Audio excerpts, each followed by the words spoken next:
Holy landlubbers, it's me, your Captain Vasco speaking. It's Disco Elysium time. Insert whatever the theme song of Disco Elysium is. This is the menu music that you hear probably faintly. I don't know that this music truly speaks Disco Elysium, and as such, maybe not an appropriate theme song. But that is not my call to make. I will remind you all, as you probably know, that, at least in my time zone, it is currently Saturday, June 17th, 2023. Which is, of course, why it is time for Disco Elysium. Let's try to recap briefly. What did we do last week? We got another piece of the armor. We found the gloves, which is exciting to me because I want all the pieces of the armor.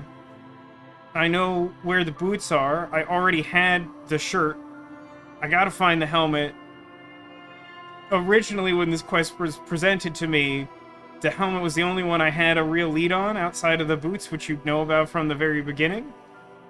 Somehow I don't have any ability to follow up on the lead that it is very heavily suggested that Kuno kicked the helmet into the water somewhere nearby upon realizing that his head was too big or that his head wasn't big enough. I don't remember. His head was not the correct size. We went into the church. That's right. How could I forget that? I'd spent 2.5 hours trying to correct the footage from the church. Had a lot of fun with that. That did not make me super upset. You can tell I'm using my lying voice. Yeah, we found the crab man. We met the computer programmer who worked on the RPG we learned about in the basement of the doomed commercial district, or some similar name. We started on a thought project called the Reality Wasteland? Sarah got mad at me. She didn't want me to do it, but I wanted to find out what it was because it sounded really interesting. I'll probably be disappointed. Most of the recent thoughts have been disappointing despite my level of excitement about them. That covers a lot of the basics. This game doesn't have, obviously, a linear plot structure to be like, and we hit this checkpoint. But I will say that we've reached a point. This better be working still, for now. Let's continue game. I don't know what to do next exactly. The thing I have in mind to do immediately is I think I want to go talk to a cryptozoologist and see if he will allow me to make any progress on finding the Insulindian phasmid or something to that effect. Because we found evidence that they were in a trap and that they had been taken away, and we have reason to suspect that is Kuno, but we don't seem to be able to do anything about that. So I want to see if, like, telling him that I know that much will change anything. I'm gonna guess it won't, and then I'll immediately be frustrated. I think I almost have it. A new trap design, that is. I know you're skeptical, but I have a good feeling about this. His dialogue is consistently weird in that it overlaps itself in this way I haven't seen any other character do in this game. Not totally sure why that is. So, none of those look like new dialogue options. Oh, hello, sweetie. No. Hey, I just had a weird thought. At some point, I got, like, a thought that's like, I am the force of destruction, the anti-object task force. That hasn't really done a whole lot for me. I got it because I tried to punch my way through a door. Does that do anything towards helping me open this mysterious blue door? You see a heavy steel door with the Push door it. does not. But Push it the again. door does not. Push it budge. real good. The door does not. Okay, that didn't help. Alright, love it. Good start. Good start to the stream. How's everyone doing? Alright. It's Thursday. We did achieve Thursday last time. That's relevant.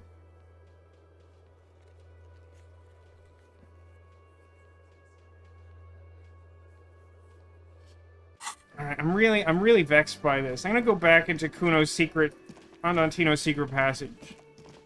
And then, so I know when I went in there last time, there was like a orb that was like, there's locusts in here, which is very suspicious, because locusts were the bait that was being used for the phasmid, that someone took, and then Kuno S suggested that Kuno likes bugs even though they're like dorky or something. Ah, the Vex continues.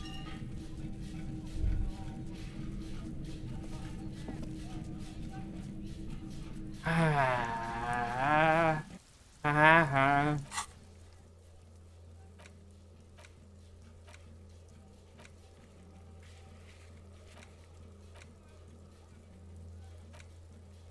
So the only things I have like a concrete thing to do about is to go back in the church, which will almost definitely be a bad time for me.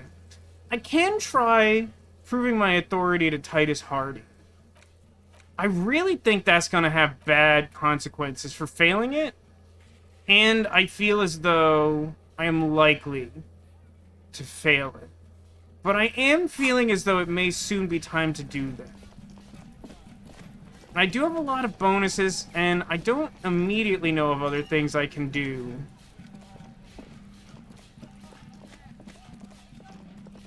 Regarding that, to get more bonuses. Sorry, my brain had to reset. It's you again. What is it?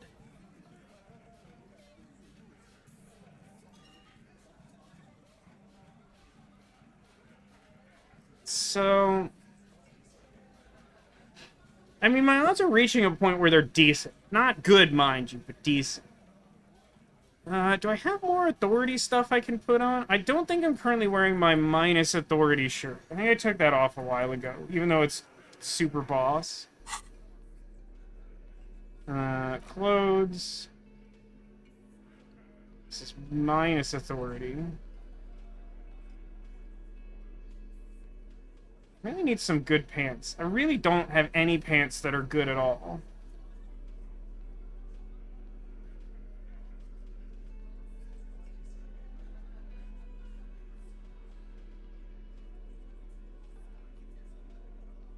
This volition. Yeah, I think I'm wearing my best stuff for this, which is just... Wait, isn't this? No, it's plus volition. I assume it's plus authority, but it's not. I would think that wearing, like, a suit of armor would give plus authority. That definitely might just be me, but I do feel like that makes sense.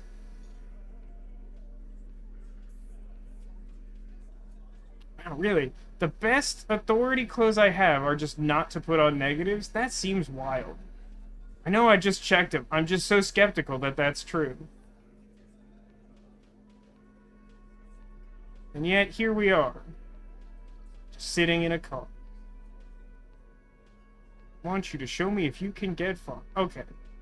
No more Parappa lyrics, maybe. Maybe. So, I guess where we're at with this is... have, like, backup skill points. I could try this check, inevitably take several points of most likely physical and emotional damage. Then put another point in authority and try it again. And even then, I'd still have a backup if I really wanted to do it again. Other options for the moment. Not plentiful. I could go to the church. I could do, I could try to do this job for Everard. Now, I was kind of hoping that at some point, Joyce would be an alternative to getting Everard's help finding my gun. But as we've reached a point where no new main story avenues have opened up, I'm starting to think that, despite the fact this feels like it should be an optional choice, the game may not progress if I don't do this. This may actually, in fact, be mandatory. And I would definitely sooner rather do that or the authority thing than go back to the church. Even though that seems like a totally normal thing to do, it will probably make my life demonstrably worse, as the church gave me trouble last time. Now, I will say that my current working theory as to what is causing the majority of the problems with the desync and the stream and the glaive is there are certain times that this game will move its own camera perspective. Usually things moving within the scene by themselves without actually moving the camera perspective don't cause any trouble. But I believe every time I've had an issue, the game has tried to make a cutscene of sorts by moving the camera of its own volition. And I think that may truly be the common cause, but every time I think I have the cause, I manage to prove that that's not true. So maybe I've finally done it, or maybe nothing. But really, I'm just super low on stuff to be doing. So I think it's got to be one of those three things. Those three things being go to the church, do the Everart job, convince Titus Hardy of my authority. Let me real quick pay a visit to Sealang. No, I haven't done the loop with Kim there. I would like to have some sense of, like, doing something before doing the goofy fun thing, because I genuinely feel stuck in a game where I don't feel like that should necessarily be possible. Keep browsing those clothes, keep saving that economy. Are there not good pants in this game? Is that just like a thing that I should have picked up on, that I don't, I haven't picked up on? Lasts a lifetime, officer. What is this skill? Oh, it's conceptualization, never mind. Okay, well, I can't buy new clothes there. I don't think that the pawn shop has clothes I can outright buy that might affect my authority. So, let's give it a shot. I mean, my health stats are pretty high, and I have medicine. It's you again. What is it? I don't know why this takes super long.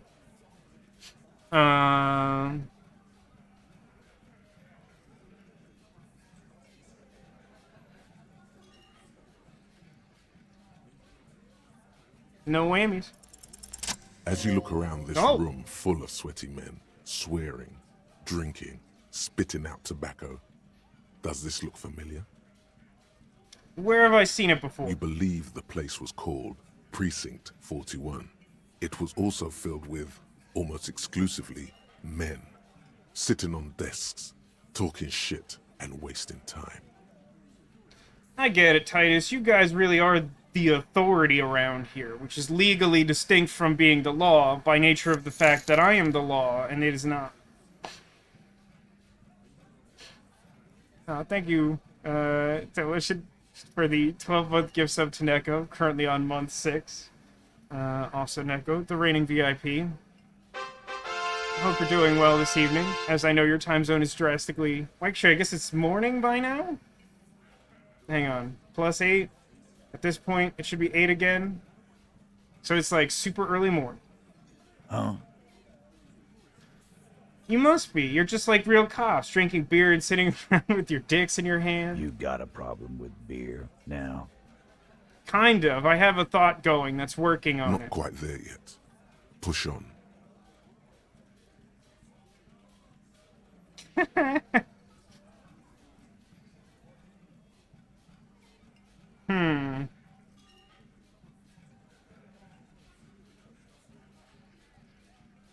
feel like 2 is the correct answer here. We've got, no, I got so drunk I drove my car into the sea. I don't give a crap either, just like you guys.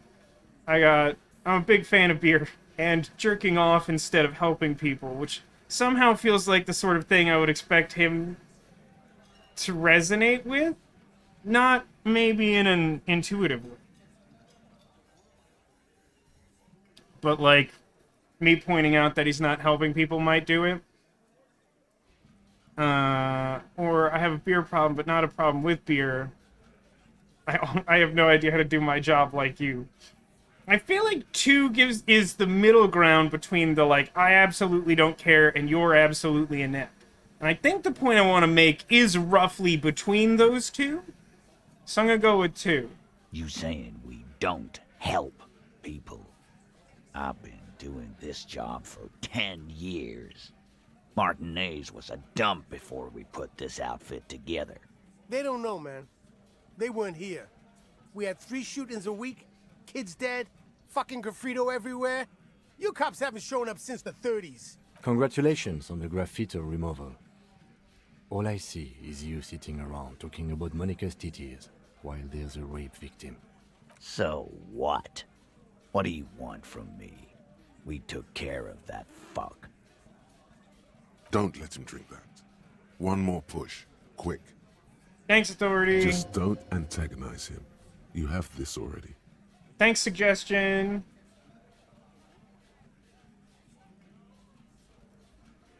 So Suggestion is saying don't say 3.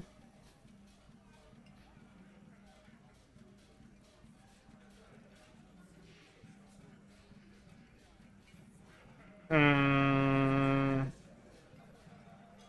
two are kind of similar.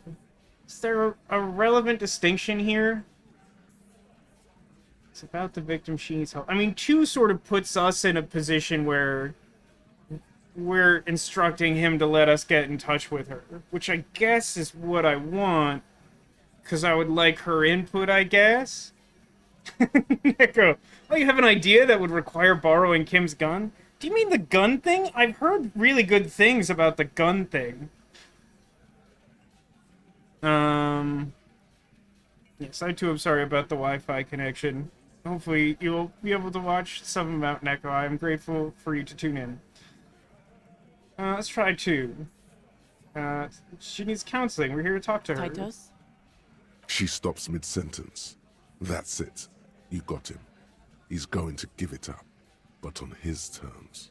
You want to talk to her, cop? Fine. I'm gonna let you talk to her, but you treat her with respect.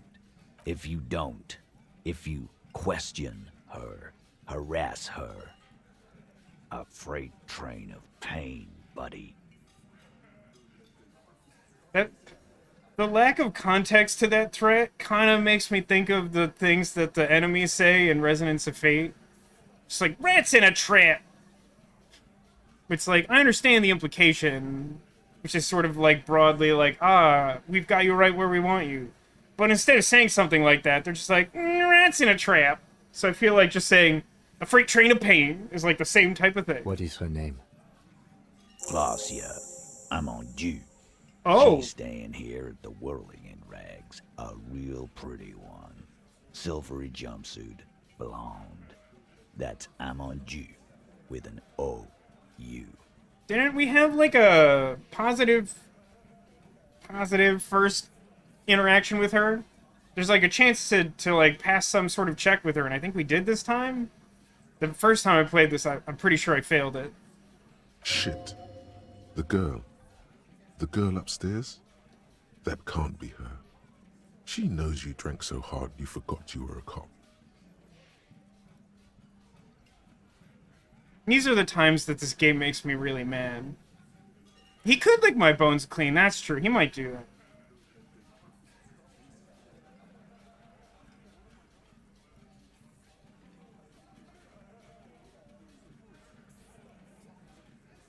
Yeah. Blonde. Tall. 2 rooms over from yours. Just kidding. These are the times this game makes me mad. Is when you just say something and oh my god. I just fail the check and move on with my life. You inexplicably add cool after the victim's name, with your eyes bulging like some wild beast. Your fingers are fidgeting and sweat starts forming on your brow as Titus looks at you oddly. I don't understand what's so cool here. Nothing. We just have a few more questions. Then we'll be on our way. Whatever you do not tell him you know her. That would sound off.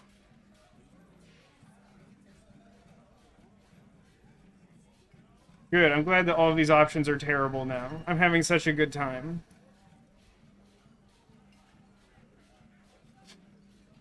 Like, I know everyone's gonna get, like, passive-aggressive with me, because I don't love every single thing about this game. But, like, early in this game, the thing that seems like a lot of fun to do is to play with the notion of your, like, broken reality. And, like, all the stuff in the game that punishes you for trying to have fun early in the game genuinely makes me upset. Not like, oh, that's annoying. Like, I actually am mad about it. Like, I'm having an emotional reaction to the game that's not fun or enjoyable. That's so annoying that I want to swear about it. It's very annoying to me. And it's not as though the game is, like, not within its rights to present the information in this way. But as I've somewhat frequently complained about of late, the game lacks even a soft tutorial to sort of suggest to you the significance of saying something like that early in the game and the incredibly gigantic impact it will have later in the game.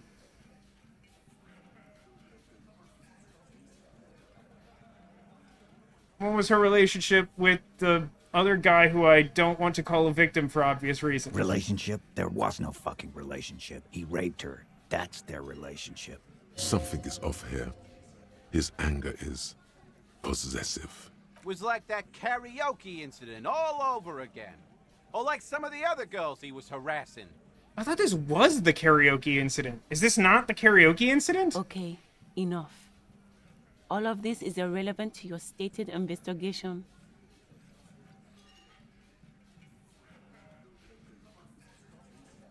When did this take place? He did it before we killed him. He's not gonna do it again. So what? It would help if we establish a timeline. All right. 2 weeks, maybe? I don't know. I need another beer. Here you go, boss.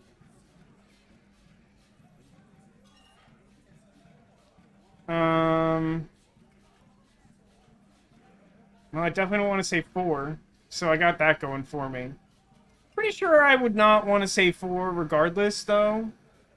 What's your relationship with her? He'll like this. This will get a good reaction. I know her.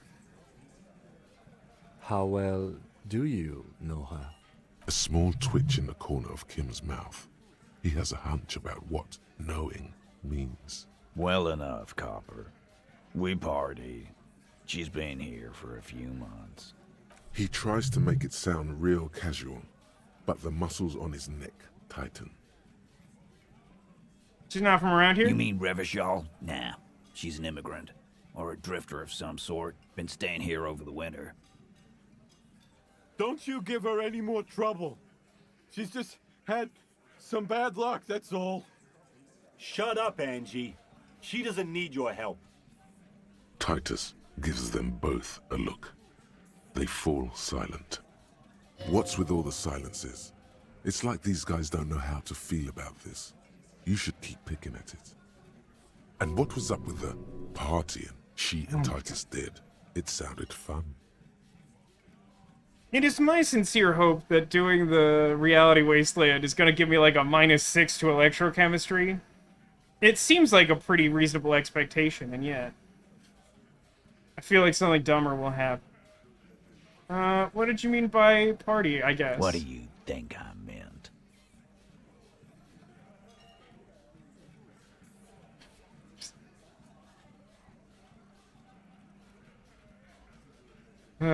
I want to say, did you do karaoke, but he'll definitely get mad at me.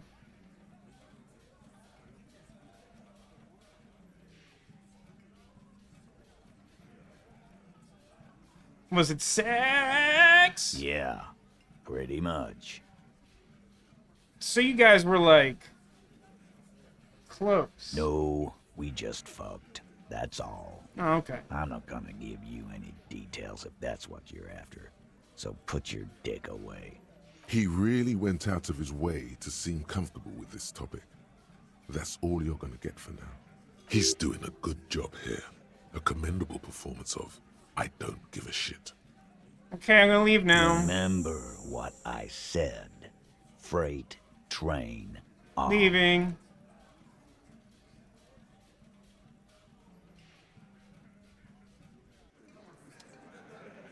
Oh, hang on. Officer, what was that?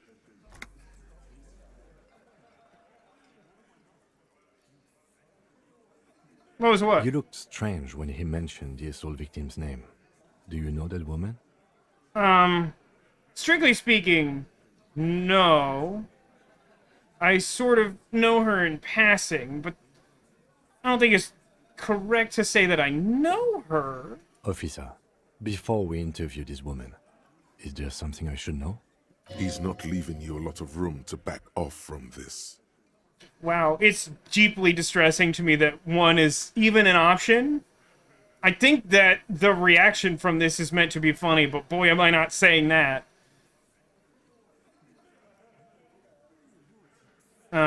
She does know that I don't remember being a cop. Okay, that's manageable.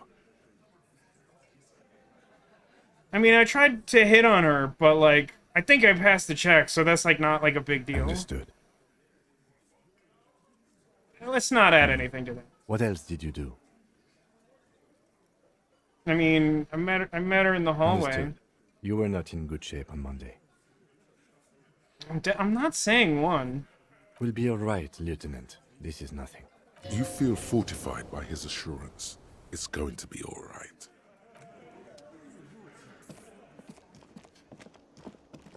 Nego in chat had said she really likes these moments because they show that everything has consequences.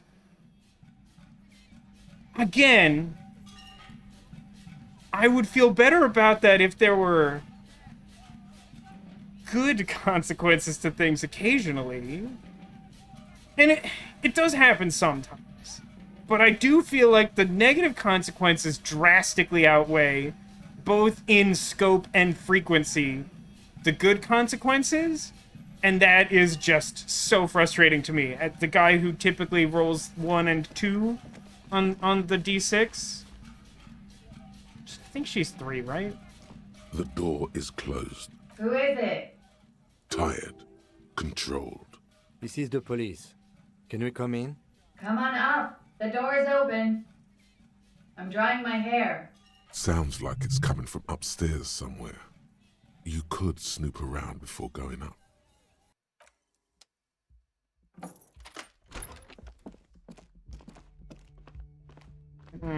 Orbs. Until build calculations. That is a long stay. Pile of dirty clothes. A woman's. Yes, correct. Wait, hang on. Oh, I haven't seen a bottle in a minute.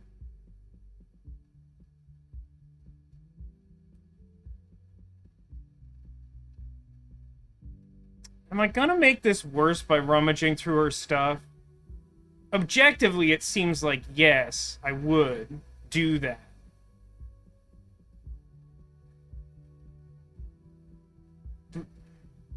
But there's not gonna be good pants in here. They probably won't let me wear them.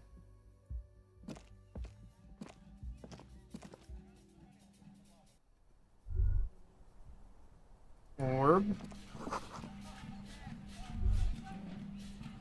Window? This window is pristine on the inside, unlike the one next to it.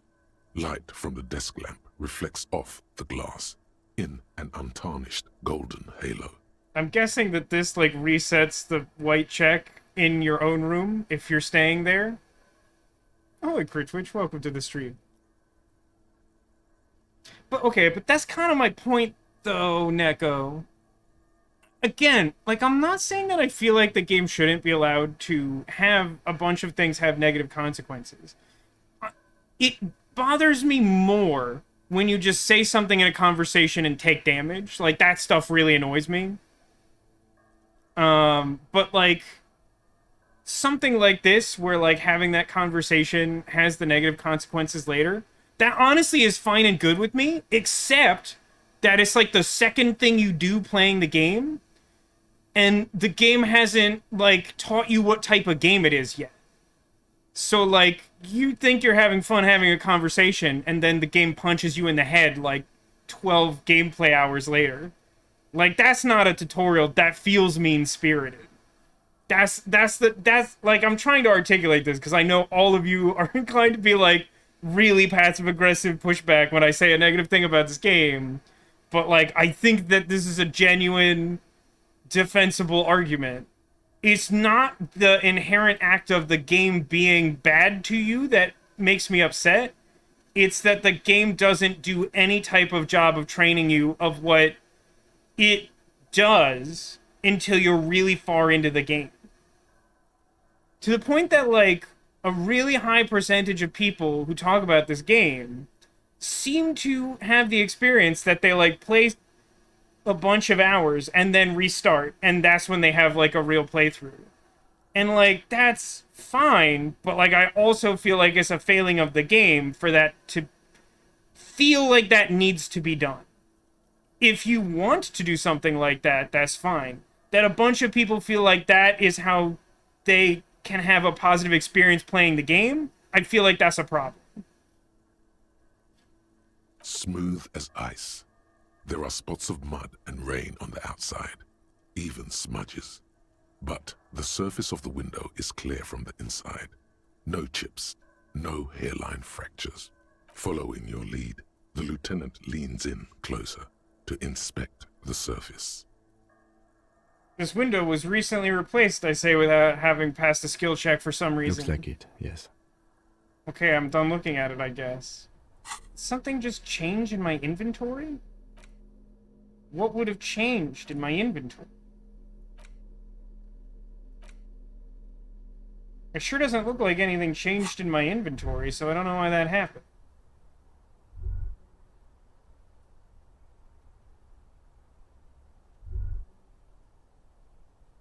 I don't know, man. No, let's not go downstairs. It is a silly place. I'm having a thought. It smells like smoke out on the balcony where this woman is smoking. I'm glad I passed the most basic possible perception check. Handful Just of dried as you look at the wildflowers. flowers, a gust of wind raises them from the roof, picking them up in the air. Don't I have a passive where I should automatically pass this? I don't know what that looks like. No, wait. I think the skill is specifically... No, I have no idea how the skill works, like most things in this game. Go for it. I don't have a very good shot at this. You catch a single white flower between your fingers. The rest fly off into the wind. It's a maybell. It's a maybell. The young woman looks at the maybell in your hand. Just a glance. Then takes a drag of her cigarette. The lieutenant gives you an acknowledging little nod. I did it. I impressed Game Daddy. Oh, good, the autosave. Ashtray that looks like a hedgehog. Welcome to the roof.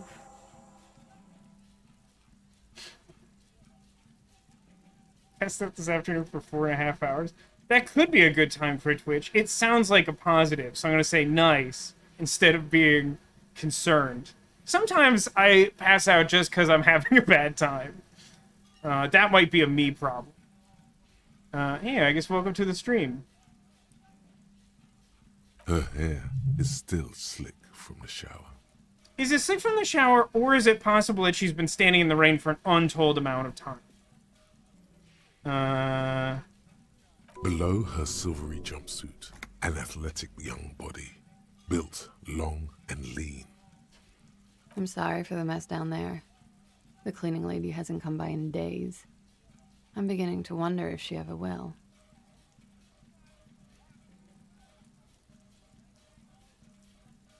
Nice view you've got here. It's much nicer now. Have we discovered that we were the dead body in the end? Nah, at this point I'm struggling just to make any kind of progress. Because I've been trying not to do things that seem like they're going to end badly. We did pass a check, though, and then I got really mad about it. Which brought me back to the negative energy I've had all week. I've been really struggling this month. I'm trying not to be just super negative, but unfortunately, I'm kind of just super negative. But, like, we haven't learned, like, almost anything relevant about the case in, like, weeks. It has been a long day, short sleep kind of week. Yeah, I kind of been there, too. But at least, it's usually a good chance to catch up on sleep, even if it's just kind of passing out. Like, ideally, you just get more sleep, but sometimes it just doesn't work that way. But I hope you're feeling more rested at the very least. Thank you for that, officers. Truly. There is something in her light brown eyes, a sadness, when she thinks about the death of that man. The polite one. You mentioned a cleaning lady, and I am horrible. Oh, yes. Legends of room number 1 have made their way around the building. They say a portal to hell has opened in there.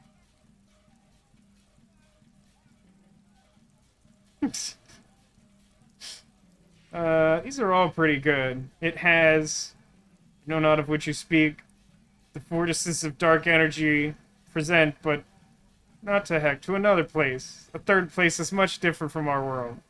Nah, I just trashed. I like just Disco Infernum. Burn baby burn. They also say that's why the cleaning lady quit.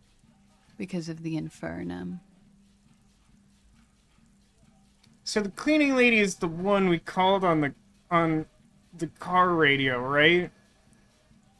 One that we had suspected of calling in the murder? I'm Kim Kisturagi. I'm a detective from Precinct 57. I believe you have already met my colleague from Precinct 41. Have I ever? Have you grown accustomed to your role as a police officer? For some reason, none of these is to state that I am the law, which I feel like would be a good miniature character arc for me, Tequila Sunset, is to initially say that I don't remember being a police officer and then come back and be like, I am the law. But I feel like the closest is 1, so I'll go with that. Like riding a copper-cycle. Is capo as a prefix like an Estonian thing, like an established thing? There is the tiniest bit of flattery in there. The way her eyes move from your shoulder to shoulder. Miss, we are She's just looking at my boombox. Of the man down there. The people who put him there have asked us to talk to you. Huh. I see. Be careful. Ask something else first. When you go there, use words like, I hear you have been through something difficult. Oh, thanks, suggestion.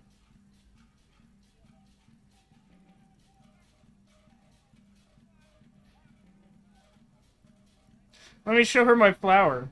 What is it? She looks at the dried petals in your palm, then lightly touches one with her fingernail. Chipped white polish covers the nail. It's long and sharp, like a mini dagger. The petal crumbles on contact. Pretty. Looks like a dried maybell. Is that the one you caught? Sambo style? They definitely want you to be able to have a really bad conversation with her. Sudden change of topic! Vegas says, I've heard you have to be careful with the boombox. They're very powerful. That is true. And yet I carry it around carelessly at all times because I am the law. Why was it there? Why was there a flower on the roof? I don't know, officer. Because of the wind? Fair enough. Or an admirer? This is the way I choose to have a bad time in this conversation. Any admirers, miss? Admirers? I'm too old to be a debutante. And this place is no fashionable society.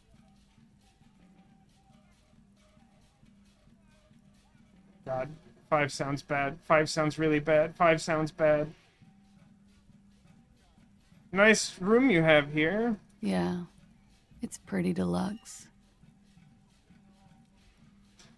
The window is new. It is. The lieutenant makes a note in his notebook. He finds the answer unsatisfying. What brings you here? To town, and also to here, in town? I'm wintering. How long have you been staying here? About 4 months. I came in November. Why here? From my personal experience, it kind of sucks here. Here in the Whirling, here in Martinez, or here in Revachol? Mostly Martinez, I think. Martinez seems like a bad place. I heard this is where the washed-up disco has-beens go. What? There's some really wild conversation options in this dialogue tree. More so than the average Disco Elysium conversation. I don't understand why the game is doing this. But I am trying to start like a dance club or whatever.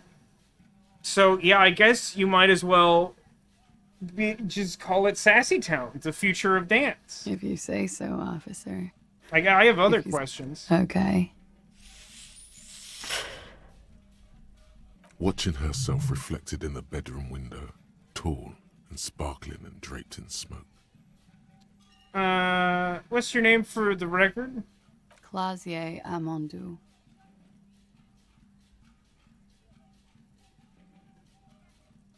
Where are you from before coming to this terrible place? Vredefort, Republic of Oranje. I'm not gonna ask her what Oranje is. I've done enough damage. Also, frankly, I'm not entirely sure I care. This one will be good. How old are you? I'm 28. What's your specialization in asterisks for emphasis? Something stupid. What's that? Oranese lit. Oranese literature. It's what I studied at the university. What is the entirety of Oranese literature about? Fear of failure, fear of death, how it sucks to be Oranese. All national literatures are... Only the name of the nation changes. If that's true, then Revacholian lit would fit you like a glove.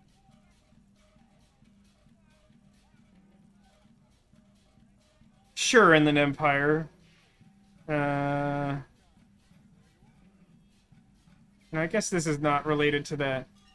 What do you do with it? Do you eat it? Is it food? Nothing. I do nothing with it. I would not like to show her some money. That's cool. It's not very cool. But what can you do? I don't know. I did the same thing. It's fine. Can we look at your passport? I'm afraid you can't, officer. That's fine. I don't actually care. Why is that? Because it's buried in a sealed plastic bag at an undisclosed location on the coast, along with cash and airline tickets. Wonder if she's serious. Maybe. Thank you for your candor. Why? They say so in your tourist brochure. Keep travel documents away from your person when west of the river. This place really does suck, huh? Not saying one. I mean, I am the law, but I don't think I care enough to demand her passport. Also, 2 seems really antagonistic. I don't care enough. I just don't. Like, we came here under the guise of being counselors of sorts, giving closure. I don't need any of this. Okie dokie. Okie dokie. If any of this made her nervous, it certainly doesn't show in her expression or her movements. Okay, I'm done with the record, I guess. The record. So official. Did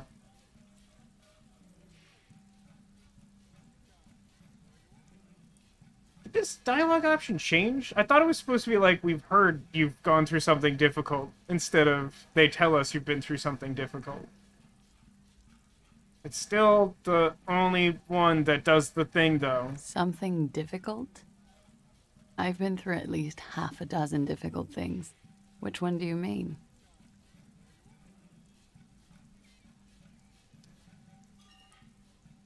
None of these feel like they are sufficiently tactful. But at least the first one sounds marginally more polite. Were you sexually assaulted, miss? By sexually assaulted, you mean raped? Yes. Yes. It's a bit early in the morning for raped, isn't it? That's why I said the other word, partially. She sounds positively buoyant, vivacious, totally unbothered. Is empathy being sarcastic? I mean, I know she's just sort of generally unflappable, but this feels like it's overstating it, doesn't it? Because this, I felt the urge to check her passport due to papers, please. Yeah, I mean, you get in a lot of trouble if you don't check those passports. That's true. Again, 1 feels antagonistic. 2 doesn't feel great, but it feels less antagonistic. Is that like a yes? Yeah. I'm gonna go with not raped. I can't say that stuff about him. Tell them it's not my style. They'll have to, you know, if they want to jazz up the charges, they'll have to get someone more, rapeable. Yikes. Are you saying that you were asked to tell us you were assaulted? Not explicitly, but I understood what they meant. It wouldn't hurt to spice things up a bit. Some assault and battery. Sexual assault, maybe. It was clear the latter would be spicier.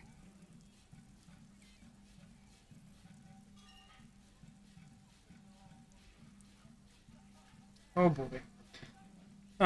So just to confirm, Titus and his gang of goons asked you to trump up these charges? Pretty much.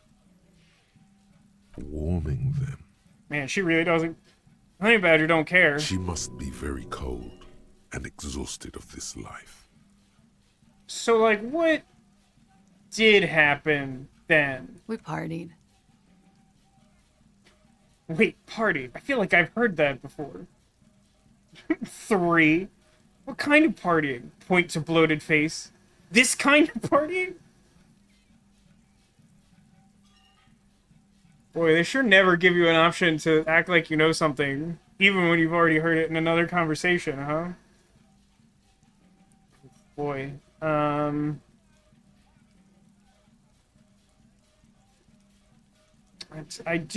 am having a sneaking sense of deja vu. A lot of partying going on. From Titus. About her and Titus's relationship. That's where you heard it. Okay, let's go back to the record, just to clarify for the record. What do you mean party? We drank, sir. A lot. For weeks, basically. Really? We had that effect on each other. We made each other drink harder. Okay. That's why I liked him. That clarifies things some amount. What else? Stimulants. Speed also has that effect, making you drink harder. And then drinking harder makes you do more speed. It's quite the combination. We also had sex. I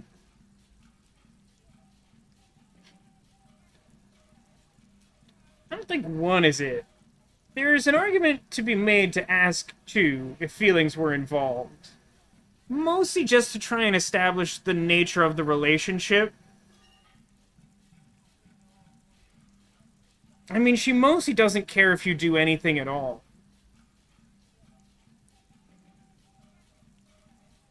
Okay, I'll go with 2. I've talked myself into it. Watch this be the one thing that actually makes her mad. A little. The drugs were good enough, and we did enough of them. Okay, so kind of a fling, more than, like, a one-time encounter, and less than a relationship. Still feels like that's relevant information. How did you two meet? Downstairs, at the bar. He was on some sort of assignment, a military man, as you probably know. Had a cool, scary scar. It's hard for me to know. The only time I saw him, he was very bloated from the corpseification. Do I have an option to say that? I imagine that won't upset her either. She appears aloof, but that scar part, the scary, is stressed and drawn out. What's that about? Apprehension?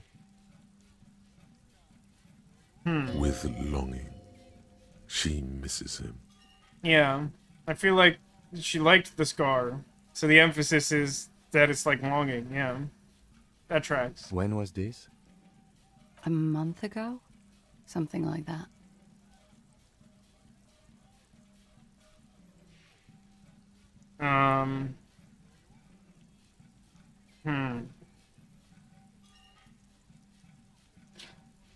Four is kind of a touchy prospect, because it's somewhat empathetic to be like, it must have been difficult to endure that. But it does also sort of call the negative thing to mind, make her relive it.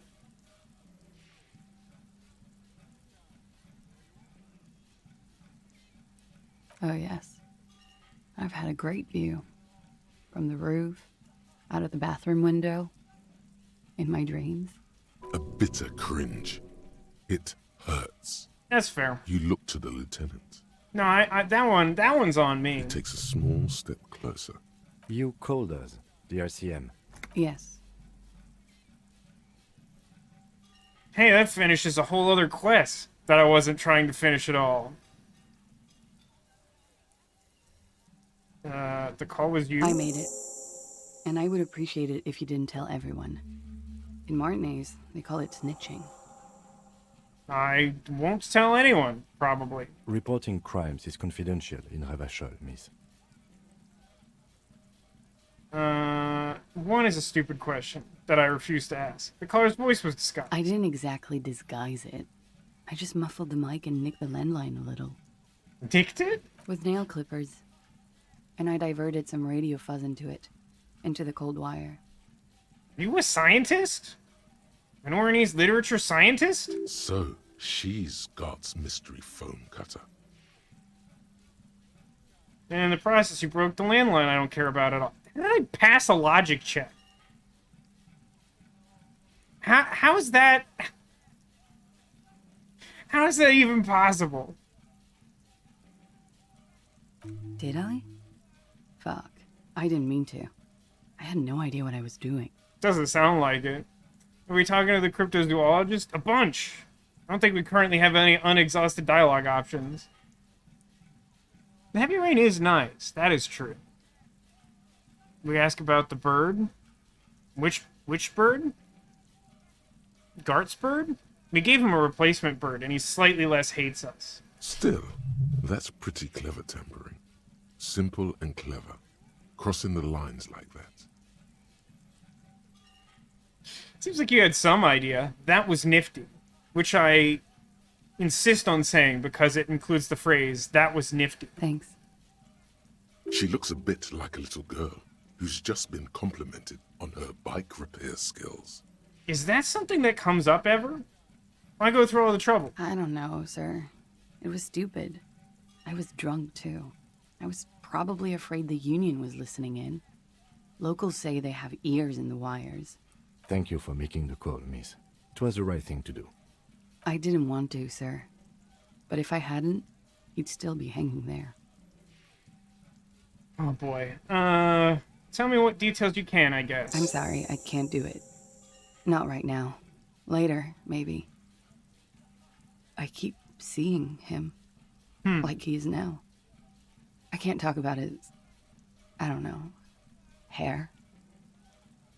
Hair. I know it's difficult, miss. We can return to it later. Wonder how we would influence that. Doesn't seem like it's a check. It seems like I have to do something. She meant she sees him in her dreams.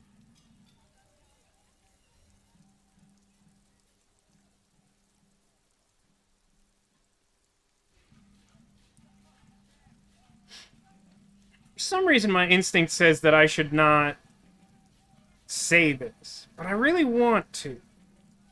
I think it's because if she was a normal person, saying this would probably encourage in her some negative emotion towards me for being the idiot responsible for him being hanging there for several days. But for some reason, some part of me feels like saying this will... Comfort's a strong word, but help her feel less bad about the fact that she's haunted? This could very well backfire. You have? Not like I do, I imagine. Probably not. She's run out of cigarette. Time to light a new one. She sees them in each other's arms.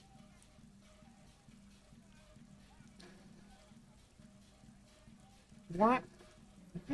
Why would I say this? Again, I've said my general rule is like, if I have trust in the person suggesting the new dialogue option, I will typically tend towards choosing it.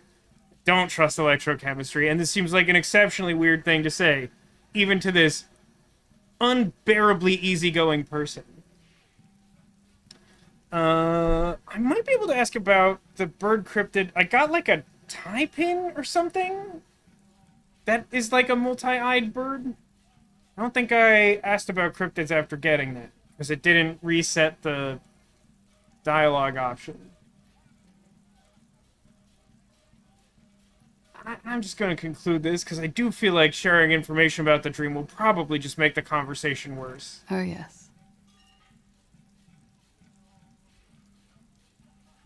What did they hang him for, if not the rape that they wanted you to accuse him of? He had something to do with the strike. One has been roiling since I got here. Rotten timing. But you probably know all about it. All about it's probably overstating it, but I am aware of it. And his role in this strike was... what? I think he was in a security detail. He was ex-military, worked for Wild Pines, and against the Union. We didn't discuss work much, if you know what I mean. But I understood it was dangerous. And they lynched him for it? She nods. It's not terribly surprising. It is upsetting, though. How did the Hardy Boys know you if they were trying to muscle in on you or whatever? They're frequent guests. Downstairs, they have a booth for Union members. They're probably down there now. How did you meet? Over drinks. It's been a long, boring winter. I can't not ask if she partied, even though I know the answer is yes. A little, yeah. Like you partied with the deceased? I don't like the way you phrased that, because party means something that shouldn't probably happen with the deceased. I understand the logistics of the sentence, I just don't like the phrasing. No, not as hard. I'm sorry to have to ask this, but have you had a physical relationship with any of the Hardy Boys? I have. I already know the answer, and I'm not sure it would be tactful to ask regardless. She sips her coffee. Birds circle overhead. Could that have been part of the reason they hanged him? Could that have been part of the reason they hanged him? I hope not. Actually, I know that's not the reason. I'm careful about that kind of thing. Not crossing the wires, you know? But that's probably where they got the rape idea. Go on. Men like that? I don't know. It's the way their imaginations work. I suspect it's what they'd like to do to me. Yeesh. Legs forever. She changes balance from one foot to another, crossing her legs. Oof. Thanks for telling us all this. She breathes a silvery sigh of relief and weariness. Yikes The air on forever. the roof feels humid. Should we head back downstairs, officer? We may have things to discuss there. Oh no. I don't know exactly what this is, but I do have a suspicion that it's like asking her out again or something bad. But I gotta know, don't I? Maybe it'll be funny. It'll probably be bad. She nods. Silvery cigarette fumes disappear into her mouth. Yikes forever. What is this check? Oh, it's just because we feel responsible. So to look her in the eyes like super hard. I think I might have something that gives a minor bonus to volition, and then I could use 2 magnesium, which would probably...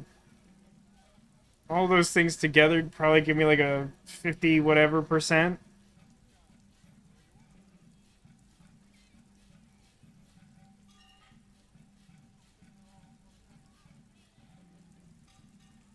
Maybe if I... Hey, you know what? If I look her in the eye, I might be able to, ask her those questions. Give me a Why not? I'll be here until 11 p.m., drinking coffee, most likely. Oh, Kim wants to talk about something. Oh.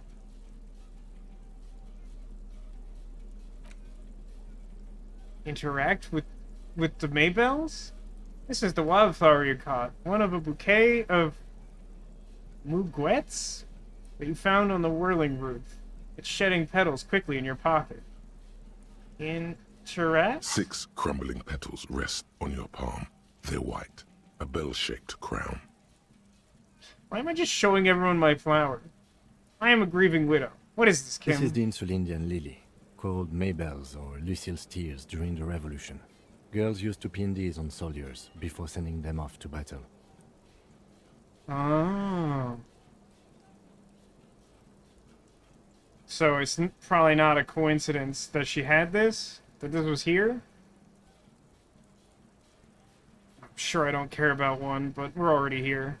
Who pinned them? Which side? The revolutionaries, so the communards and the anarchists. White's their color. But the custom started in the suzerain's army, so it held meaning for the king's men too. It's about girls and boys more than sight. Girls sending off boys who are going to their deaths, then also dying themselves in the ruins from dysentery and consumption. It's a symbol of the civil war. Does this flower blossom in early spring? Yes, but not this early. Not to my knowledge. It looks dried, preserved. Is it a coincidence it being on the roof? Maybe. Maybe not. We'll see. I'm gonna say no. Very the well. petals feel dry and fragile in your hand. Water flows under the channel bridge. Dark water. You rub your sides for warmth, but there is none. Hey, Shivers. You need something? This feels like a weird time and way for this to happen.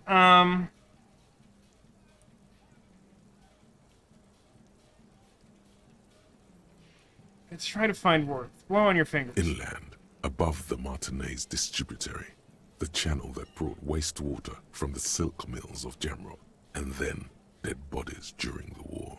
The wrinkled fingers of an old man crush flower petals, then sprinkle them in the stream like white salt. Sure. I don't know how to respond to any of that. What did I need? Volition, right? I think the armor gives me volition, doesn't it? That's kind of morbid, actually.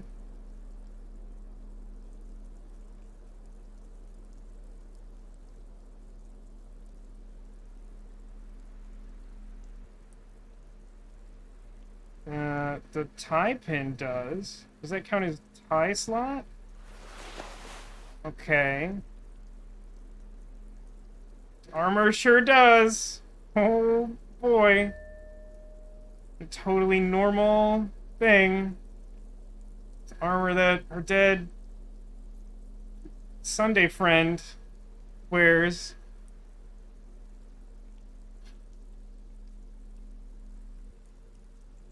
Currently wearing 2 pieces of armor. Does anything interesting happen as a result of this?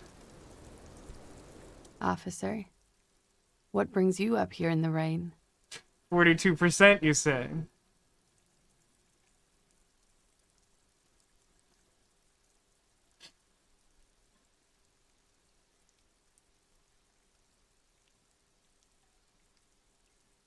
Oh wait, I'm supposed to take the medicine first. Let's not be stupid. I have 12 charges. I'll spend some on this. This seems fun.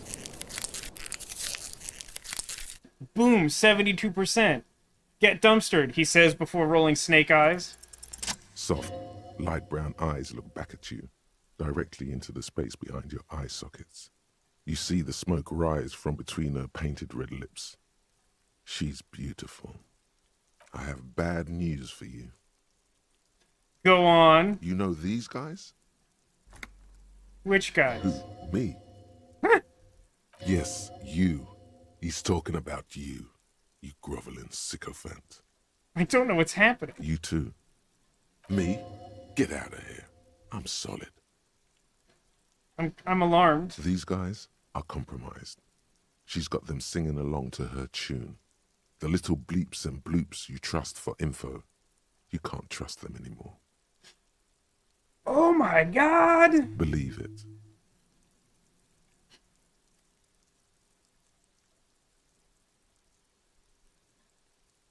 Which ones exactly are affected? There's no way of knowing. At the moment, I'm afraid it's best to assume all of them. Bullshit, man. I ain't compromised. Especially that guy. That guy's the most compromised one in here. Most definitely that guy. No fucking way, man. I just want a drag of that sweet menthol Ziggy. Really? Quick. Tell me what's under her jumpsuit. Glory. Truth. Softness. Protect her. She wants you.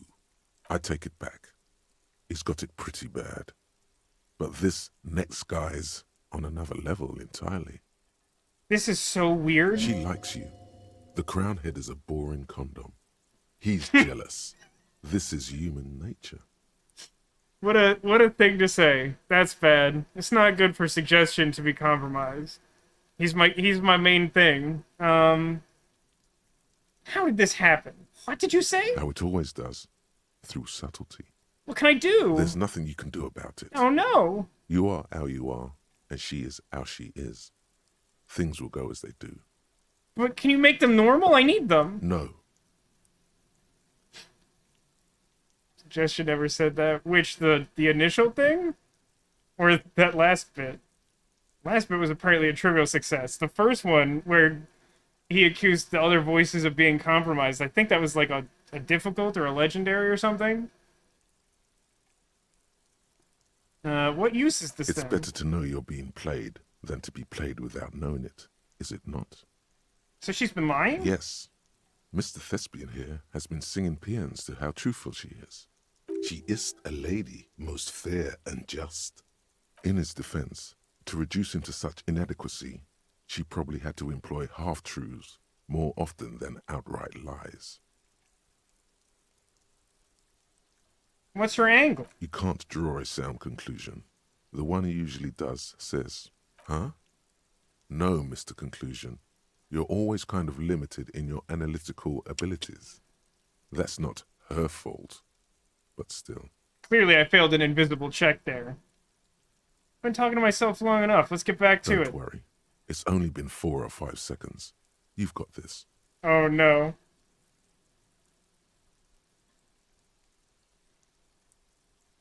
But here's the question. Can you trust volition? Yeah, my suspicion is that that was a logic check that I did not succeed at, and then the game was like, "Oh right, you're too stupid to have that."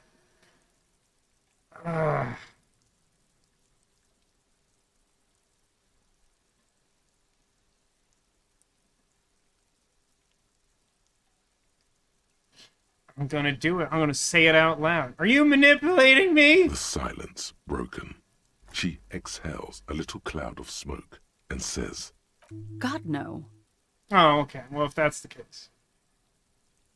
So what did that do for me? I mean, that was pretty good exchange, I guess.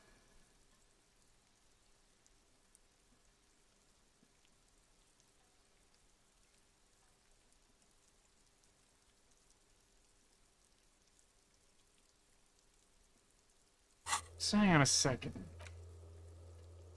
This is the quest I got before. Just can't talk about the victim now. You need specifics, height, build, etc. to confirm your autopsy. Ask when she's collected herself.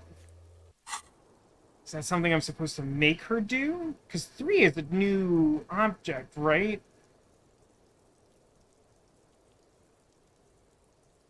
Let's talk more about the assault. Not my favorite topic, but okay.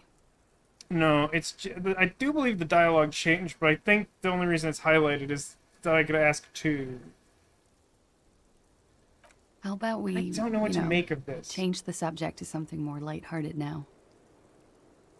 Well, if she's messing with me, I'll mess right back. I noticed your room is close to mine. I have a question that definitely won't be damaging to my self-esteem. Yes.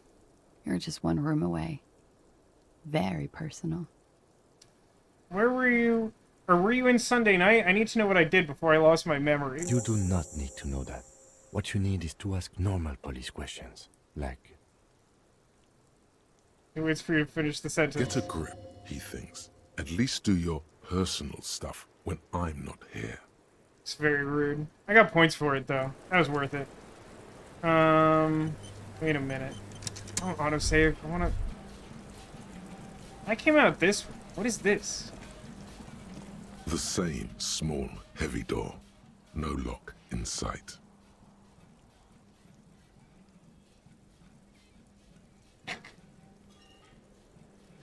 Wait a minute. How do I have 2 levels of this? Does anti-object task force initiate mean that I started thinking about it, and expert means I finished the thought? Where does it lead? I don't know, Lieutenant Yefreiter. It is not the first closed door we found in this building. No. There is also your mysterious blue kitchen door. Well, I'm wondering if they're connected as some giant continuous secret passage. I don't know. The further we get, the more this building seems to be tied to the case. Below, The hostel cafeteria creaks and groans under your added weight. A skeleton of composite support beams and cantilevers. Tap on the roof with my foot. A dull thump. Somewhere inside, a wind brace rattles from the imperceptible motion of the building. The vigilantes, the cadaver, and a number of people connected to the case are in or around this building. This door is part of it. It's not unimportant. It's barred from the inside. You hear the bar rattle in the brackets. Sounds like it's heavy, too. Very sturdy. Listen, I got some medicine backed up. Give me a second. I need physical instrument.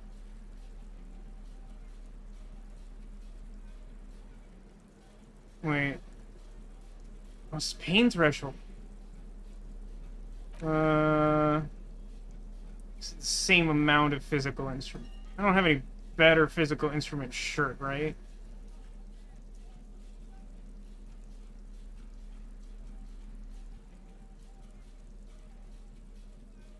It's actually really alarming that this check is so difficult considering how many points I've put into physical instrument. Okay, let's put on my Man from Heimdall shirt real quick. So all that's gonna do is bump it up to heavy door. 42%. Hey, Angel. Good to hear from you. Hope you're doing okay. Okay, hold on a second again. Okay, so I do still have buffer on physical instrument. So I could put a skill point in it to try and force my way through the door a second time. In theory. Now, the real problem is perception. I know this is unrelated, but I really want to pass that autopsy check, but I don't know how to reset the check again, since I've already maxed out perception by doing one dumb thing and one very sensible thing. And also because my motorics are very stupid and bad, because I put none points in. Well, next to none points. Brain bad. Brain worse. I really do want to solve the mystery of Andantino's secret passage. So I really should try to punch my way through that door. I mean, I also put a whole thought into it.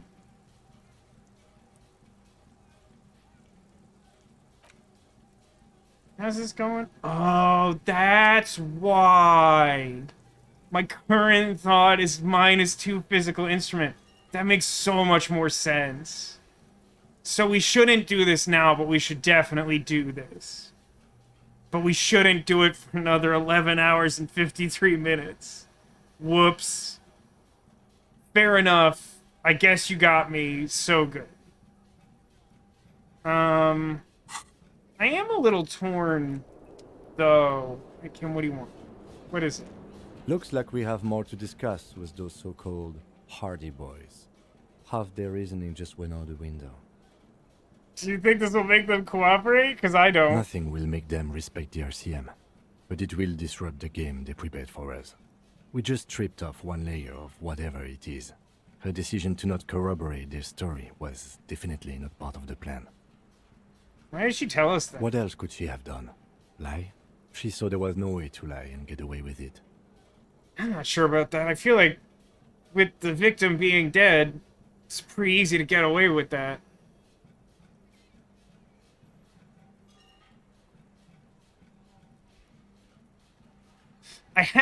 I have reason to doubt my ability to see through her lies. If not you, then me. It was a smart move from her.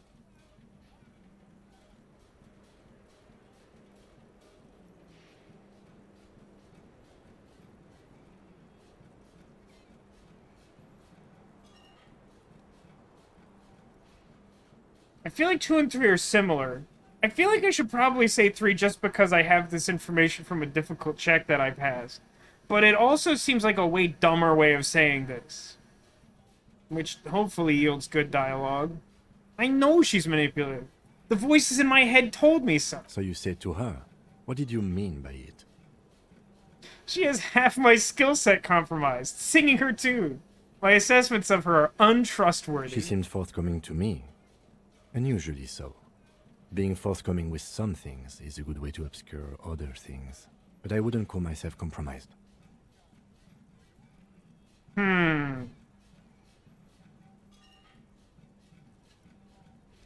Despite the fact that Kim's key aspect is composure, let's not rule anything out. Is it possible that you are as well? I am not easily swayed by young women. But on the other hand, the best liars are candid. And she was candid. The lieutenant seems oddly sure he is not compromised. Not psychologically, at least. Is it hubris? Now I'm starting to think Volition's getting too big for his britches. God, I have a lot of Volition points. I don't know if you know this. Makes that check a lot more plausible. Anyway, we should move. I suspect our investigation will bring us back soon enough. That's true. I gotta get this door later, but not now. But later? I don't know what on earth I'm supposed to do with this dumb flower. But if she's lying to me, I'm gonna go rummage through her stuff. Maybe she's got some recyclables. Oh, hang on, I'm having a thought. This room has sad all over it. It reminds you of your own. Harsh, but true. Okay, now what? Go in? There it is. Window. You see the yard below. The corpse is no longer there. This medicine cabinet is full of wares. Sheets of pills, haphazardly stacked, one on top of the other. There's also a toothbrush somewhere in there. Ooh, let me look at that toothbrush real quick. It's been used quite a lot. It's a weird way to describe a toothbrush, even though it's entirely possible for that to be true. But not for scrubbing blood off towels, or anything else interesting, it seems. I don't know how I would know that just by looking at it necessarily. I mean, I could tell that it's like not currently covered in blood, but I feel like that's different than knowing that she didn't scrub blood and then I don't know why you would. Look at the medications. Pharmaceuticals line the shelves, sheet upon sheet of pill bottle next to pill bottle. Acetylic acid, APAP, eye drops, blood thinners. That's a lot of pills. Anything of note? Okay. It's not a good idea, but I'll look at them. Pill bottles rattle like bones as you search the cabinet. Paracetamol, histoperidol, something in a foreign language you can't read. Behind them, an unusually shaped nasal spray. Its label reads, Nacra. Hey, what's Nacra? An opioid receptor antagonist. It's used for diamorphine overdoses. Cool. How about pill sheets? Among some foreign, probably Messinian or Gotwaldian, marked red blister packs you find. What do you find? This is going to take a little know-how. Why is this check so high? I have a +1 from The Hangover, which doesn't even actually seem like a very sensible bonus because I presume that this is just default from starting the game, having had a horrible hangover. But, like, my electrochemistry isn't that high, is it? It's 5. Why is it higher than the base? Oh, it's from item. Oh, something I'm wearing. Oh, my shirt.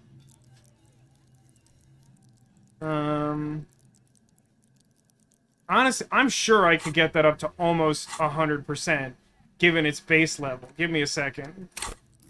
I have, like... Nope, that's not it. I got, like, 3 items that boost electrochemistry.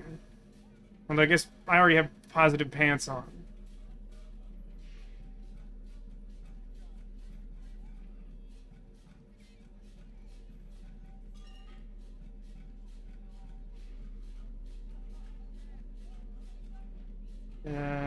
This replaces jacket, yeah?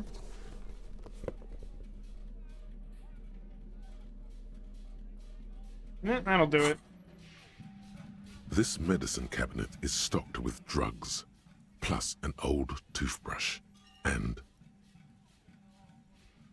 I mean, I'm pretty concerned about this, but... I will pass this check, presumably unless I roll snake eyes. If Kim is asking for this information, I assume it's safe to do this. However, click the button. A bright orange bottle with peptide stamped on it, in sunny, happy letters. Jackpot, baby. That's the stuff you're looking for. Your palms begin to sweat just holding that little plastic container. I'd just like to point out to you that I rolled a 4. I really need to maximize my stats at every possible opportunity because I just keep rolling like 3 and 4 like all the time. What's so exciting about this orange bottle? It's speed, man. Just what you were looking for. They call it dextroamphetamine and talk about psychological disorders. But what we're seeing here is some scientifically advanced trucker speed. It amuses me somewhat that there's an... I'm not specifically sure why I have sweaty hands, because I made the check? But can I not do this check unless I do that? I mean, I'm literally wearing, like, maximum interfacing gloves, so if there's anything that could offset sweaty hands, I would think it's that.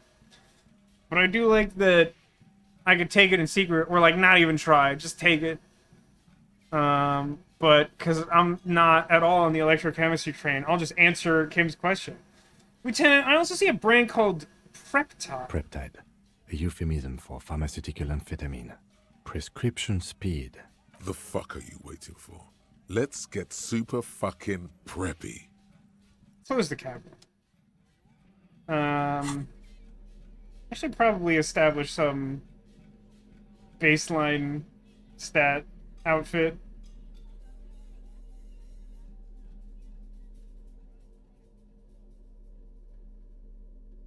I had more than one thing that was giving suggestion as outerwear. Is that not true?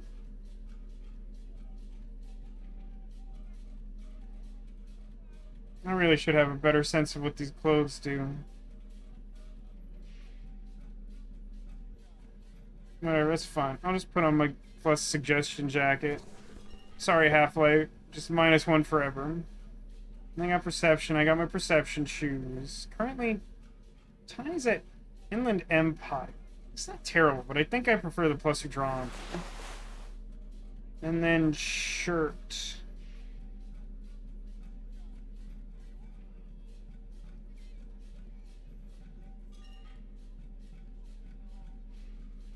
Put on this armor. Hey, wait. Neko wanted to see the armor without the jacket on. Okay. We're never gonna get Half-Life 3 anyway. Wait, I thought I had heard a rumor that Half-Life 3 was confirmed. Is that not true? I do like that if you're wearing the armor gauntlet and the armor chest piece, they do sort of seamlessly blend into each other. That's pretty good. The frog visor does continue to look pretty insane. The bow tie, however, seems like a perfect accent for what we've accumulated so far. I would love to get pants that aren't awful, but I don't actually think they exist. What the heck is this? I don't remember getting this. Yeah, let me go ask her about that since I'm already here.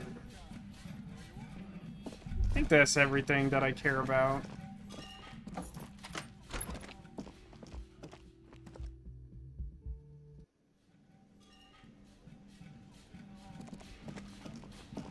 Oh, hello, sweetie.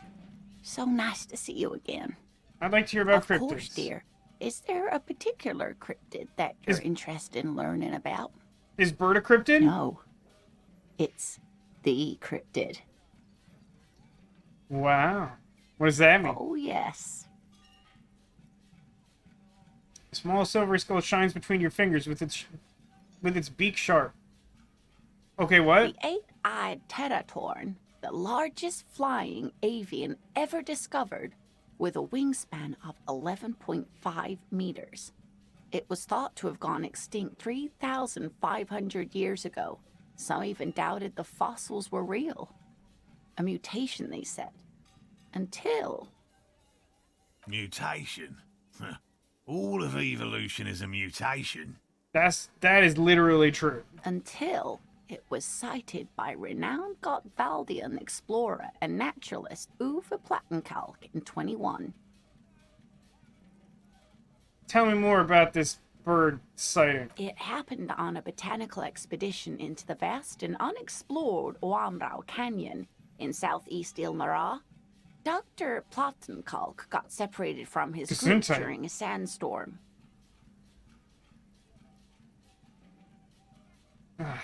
Hate asking Joe.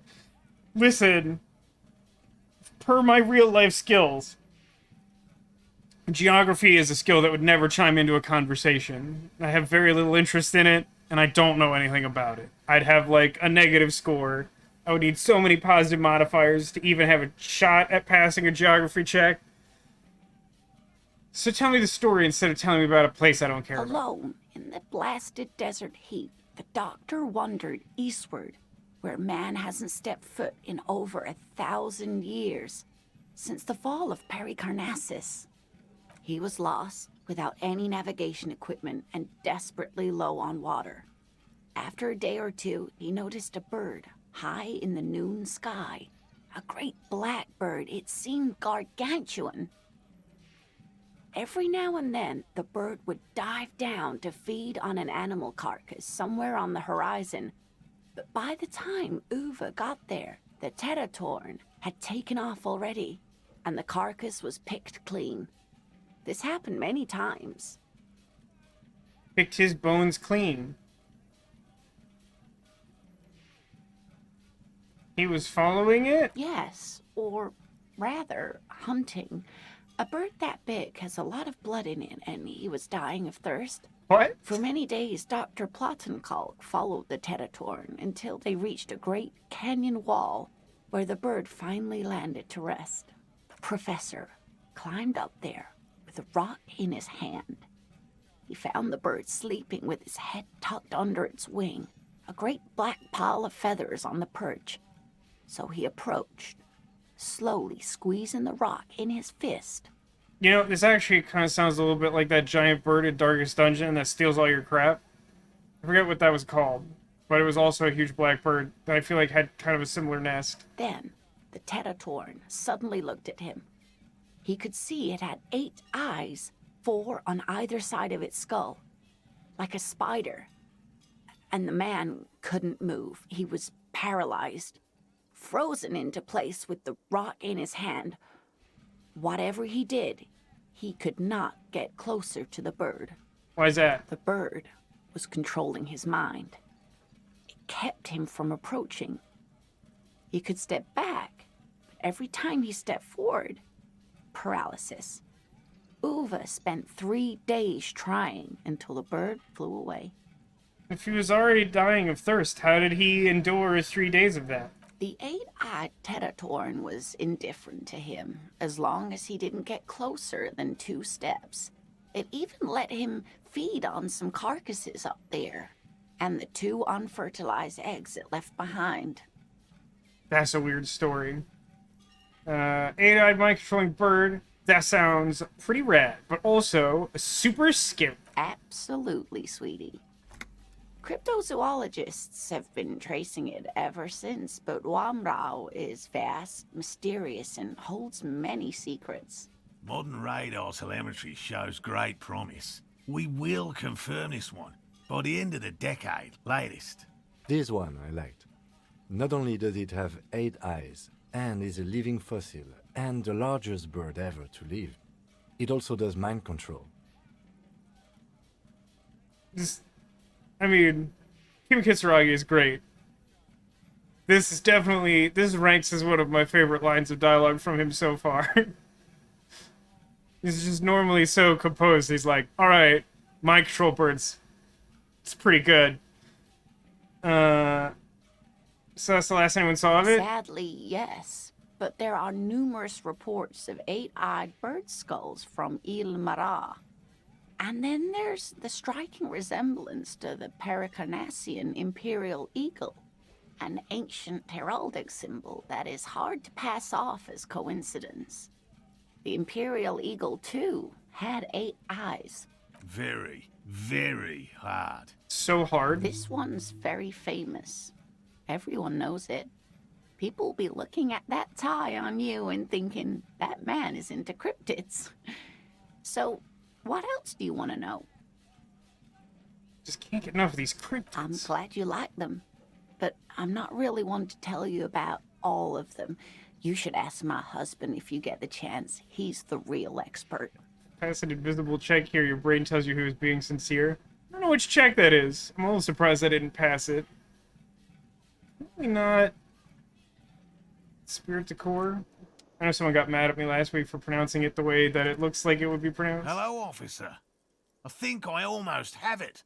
A new trap design, that is. Let's talk about cryptids. I already did my best to inform you. Layman, you always have to prove yourself with this man, which means you have to provide the cryptids.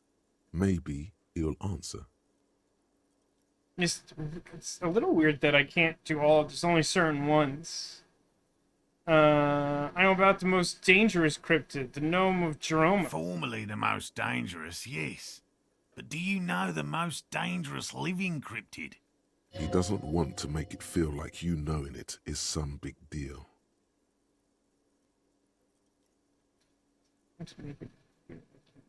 Some big deal.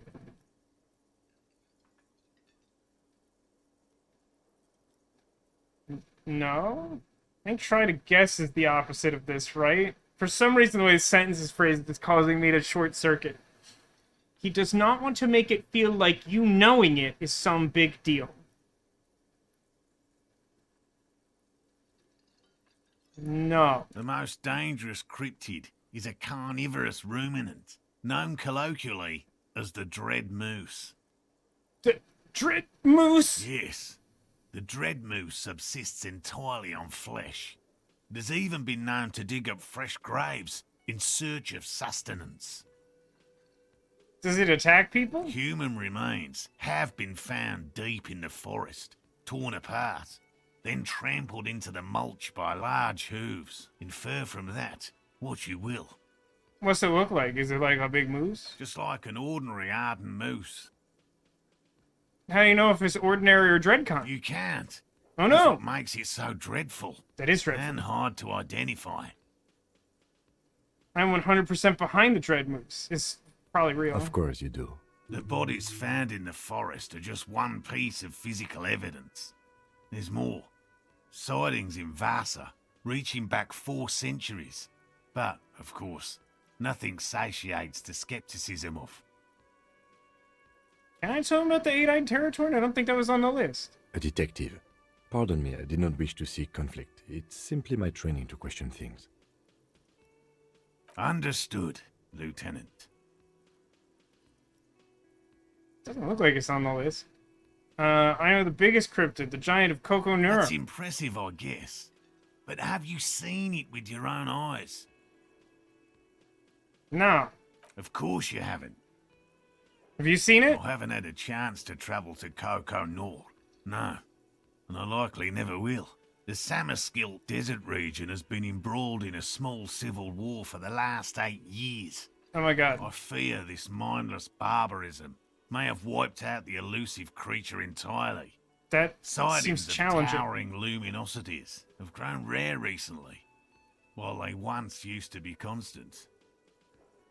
I know about the Cryobacter catalysis. That's the one where she injected herself with a thing, and I hate it. Oh, everyone knows about that one, thanks to Professor Mijanu being the talk of the town for a time.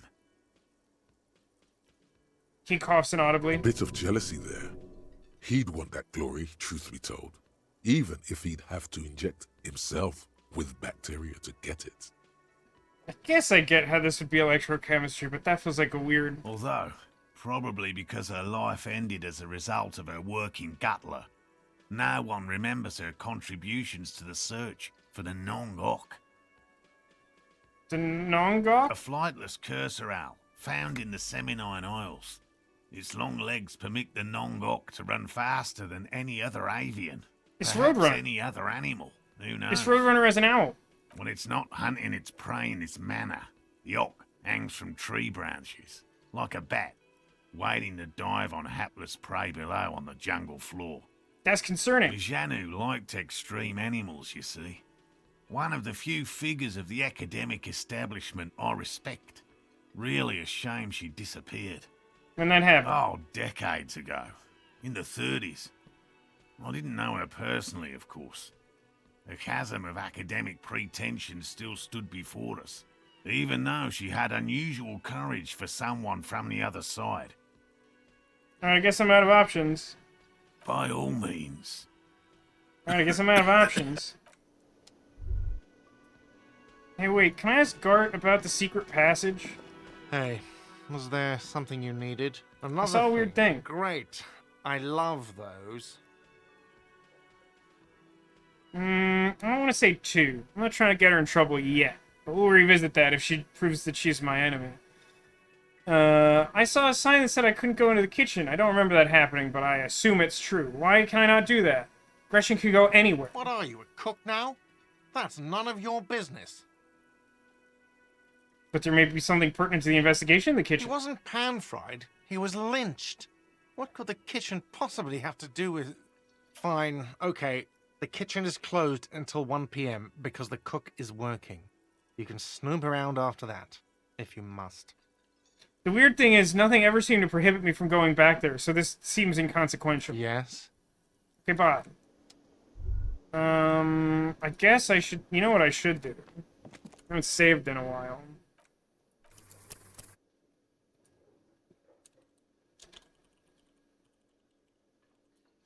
It's really late to name a file that, but shut up about it. So I could talk to the Hardy Boys again. This, like, won't go good. It's you again. What is it? Really slowly saunters over to me before the thing generates to continue the conversation. Vamp for time.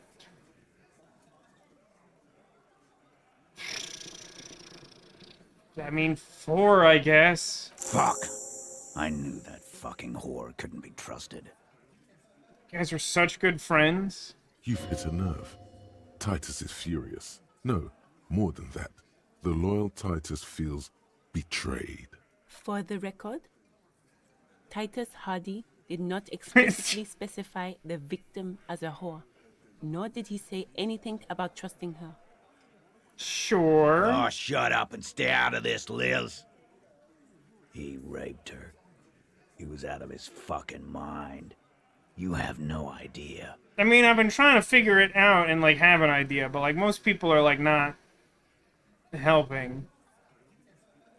Hold on, Haggis. You suspect that they are neither friends nor a team? Really? Those are some pretty serious accusations. I mean, what next? Do you think that one of them's going to be tied up and the other will throw bowling pins at him? Like, that seems outrageous. She's just in denial, asshole. You don't understand the traumatic experience. She's shutting down, and she doesn't fucking trust you. Greg Critchwich seems to have gotten the reference, or at least appreciated the joke.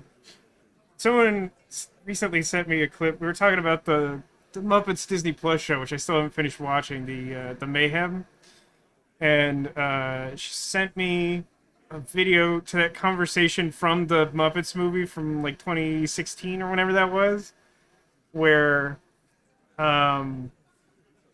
like Kermit confronts all the other Muppets after they kidnap Black Jack, and like they're like trying to frame it like, oh, like Kermit, you like brought us together, like your influence like had us stop fighting and like work together. He's like, to kidnap a celebrity? I'm totally botching it. It's a really funny scene though. I've completely forgotten about it, and it's just really well done. Yeah, she's crazy, you know. A crazy bitch. You know the type.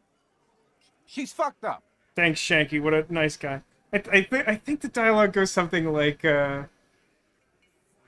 you inspired us to kidnap Jack Black, to work together. To kidnap Jack Black? Yeah, we all agree a celebrity is not a people. It's just a really good scene. I guess a good movie, but that's like probably the best scene. The whole, like, Jack Black gets kidnapped thing is extremely funny. I'm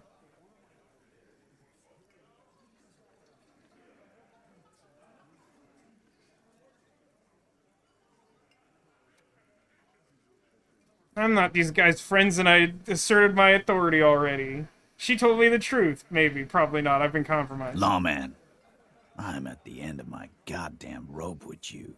I fucking told you not to push her. I mean, I didn't. basically at His all. hands become fists. And you went and pushed her. I am gonna fucking... Titus Hardy. Uh-oh. Success. Titus backs off. Fists down, everybody. God damn, no one tells you to put your fists down. Glad I still passed this despite my reduced physical instrument stat. Everett personally sent me to take care of this. If this goes south, we'll all be in the shit. But you, Titus Hardy, are going to be buried. Am I understood? I like it. She's kind of a villain, but I like it. The room is so quiet you could hear a pin drop. The rest of the cafeteria has gone quiet, too. Someone has to rush in to break the tension. The second in command. Look, Copper. We know that that fuck was a rapist and a killer. We got him confessing to it on tape. Oh, really? Well, I got a boombox right here. I'd love to listen to that tape. Show it to him, T. What's the harm, right? Here, jerkwad. Listen to this shit. And then come back and tell me the soldier of the apocalypse was an innocent man.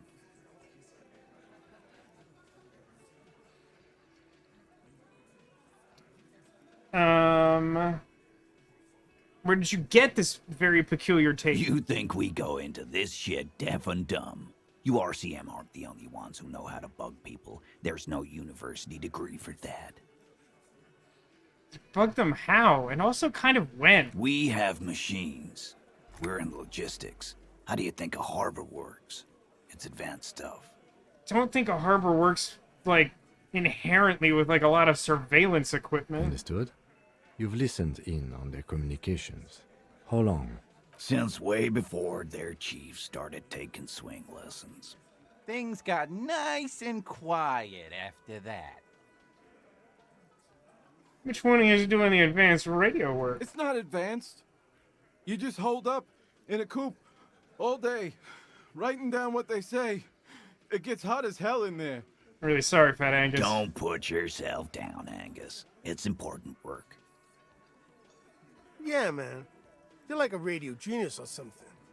Those notes are some in-depth stuff. Indexes and shit. I mean, I could ask him what's on this tape. He's just gonna swear at me. Well, let's say one, though. Why should I care about the tape when you lied to me? You don't care about evidence. The fuck are you a cop for, then? Pigs, T. They don't care about getting the truth. They care about getting convictions. They are fucking keeping a score on their bulletin boards. I won't be on your bulletin board. If you don't listen to the tape, we got nothing to talk about. You know, I got this boombox, so give me a second. Don't forget your tape, lawman. Compliments of Titus Hardy. I'm gonna take the tape, because I got a boombox. That boombox will listen. You do that. Oh, and keep it. Maybe you'll need a reminder of human ugliness someday. I think I'm a reminder of human ugliness. Have you seen my face? Also, that character's pretty gross. I don't want to talk about the tape before I listen to it. That feels like a waste of time. God, I wish it didn't take him so long to get up and sit down. Alright, so I have the thing equipped, so I should just be able to interact. Magnetic tape acquired from Titus Hardy. It supposedly holds a recording of the Mercenary Task Force radio communications recorded via decryption station. Not a good omen. Requires boombox. The How? filter reel is just what you needed. The reels attach to the apparatus with a satisfying click. The tape is rooted behind the magnetic reader. Something pretty funny about the fact that he's like, go and listen to this tape, idiot. And then I just like have a boombox on my shoulder, plug it in and mash play. And then just like listen to the evidence directly in front of him in this public space. Play the tape. You push, command set, and the tape starts spinning. Violent static and machine sounds fill the air. This isn't Revachon. This is a fucking village. I can almost see the elephants. It's unpleasant. The harbor. That's the son of a Kvalson crane. Sure, buddy. When this shit is done, I'm gonna tear that place up. Soldier of the apocalypse style. Kill shit. Dogs and chickens too. Gonna run a room, Cordy. A real nice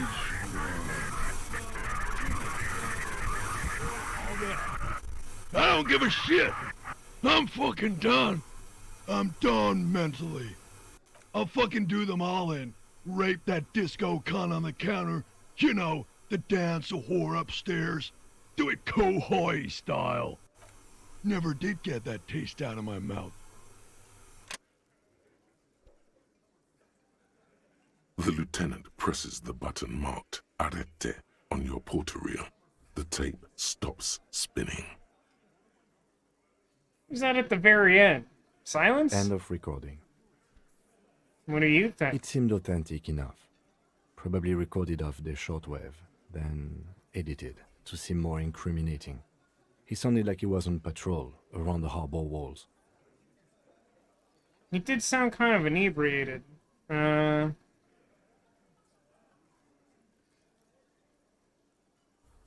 Start with 1. Still.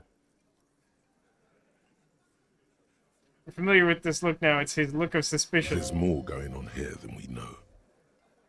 What's Kohoi? A village on the Samaran Isola, in South Safre. Grad committed war crimes there, the kind of thing he talks about. You think he was there? Who knows? Maybe the tattoos would have an answer. We would need to know the story of this man's service. Who is Cordy? He asks to finish out the dialogue tree. Corty could be short for Cortenar, one of the other mercenaries, the one he was talking to. Probably the mountain at the harbor gates. Mr. Right to Work. Oh, that's interesting. Okay. What now? I think we've got a few more questions for class here, don't you? This seems to contradict her testimony, at least to some degree. As you take out the tape, the boombox tunes itself back to the cheery radio again, spewing out beats like it's a Friday night. The contrast feels chilly, inappropriate even. That feels like that describes a lot of transitions in this game. I gotta tell you, passing this one check gave me a lot to do today. Started with no idea, and now I've been basically doing all of the fallout from this one check for like 2 hours.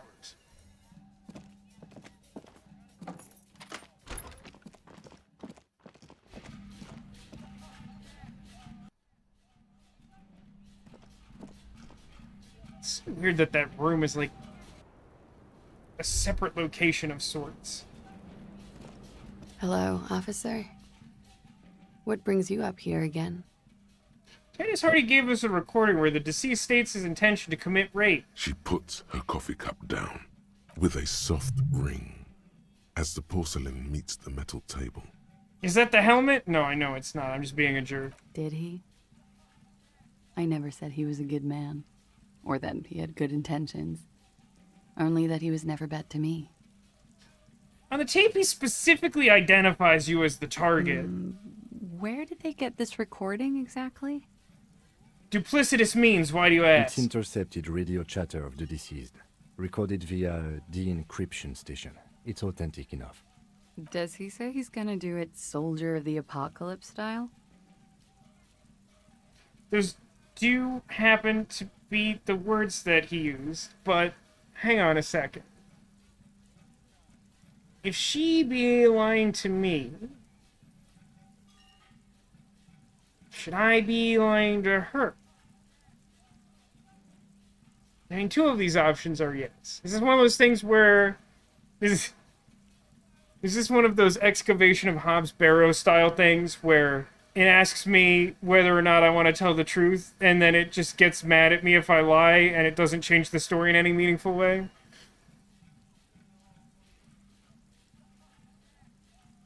I'm actually not entirely sure how I think Kim would react to me, like, lying in this case.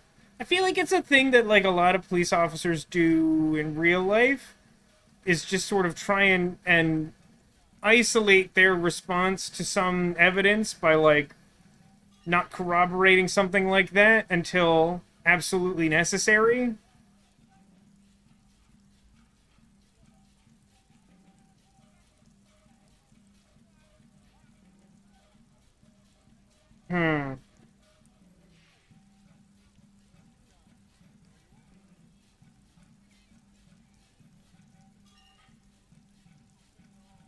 Just gonna go with 1. That might be wrong. It did just very specifically say that. Yeah. That was practically his pickup line. A memory surfaces in her tired neocortex. It's not entirely unpleasant. Did he say whores a lot? Was he pretty much on the verge of doing it Kohoi style?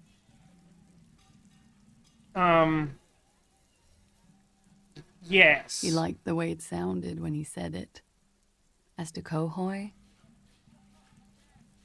She lights a new cigarette with the butt of her old one. Isn't that like her 4th cigarette during this interchange? He wasn't actually there. He didn't do a tour, or at least didn't tell me he did. Would have been overkill anyway. He lived his own little Kohoi. It wasn't his everything. Why do you think he said stuff like that? Yes, was he bragging? Oh no, I'm pretty sure he did all those things. Then integrated them into his idea of normalcy. To keep on living. Until they just sort of turn into his, what's the word I'm looking for?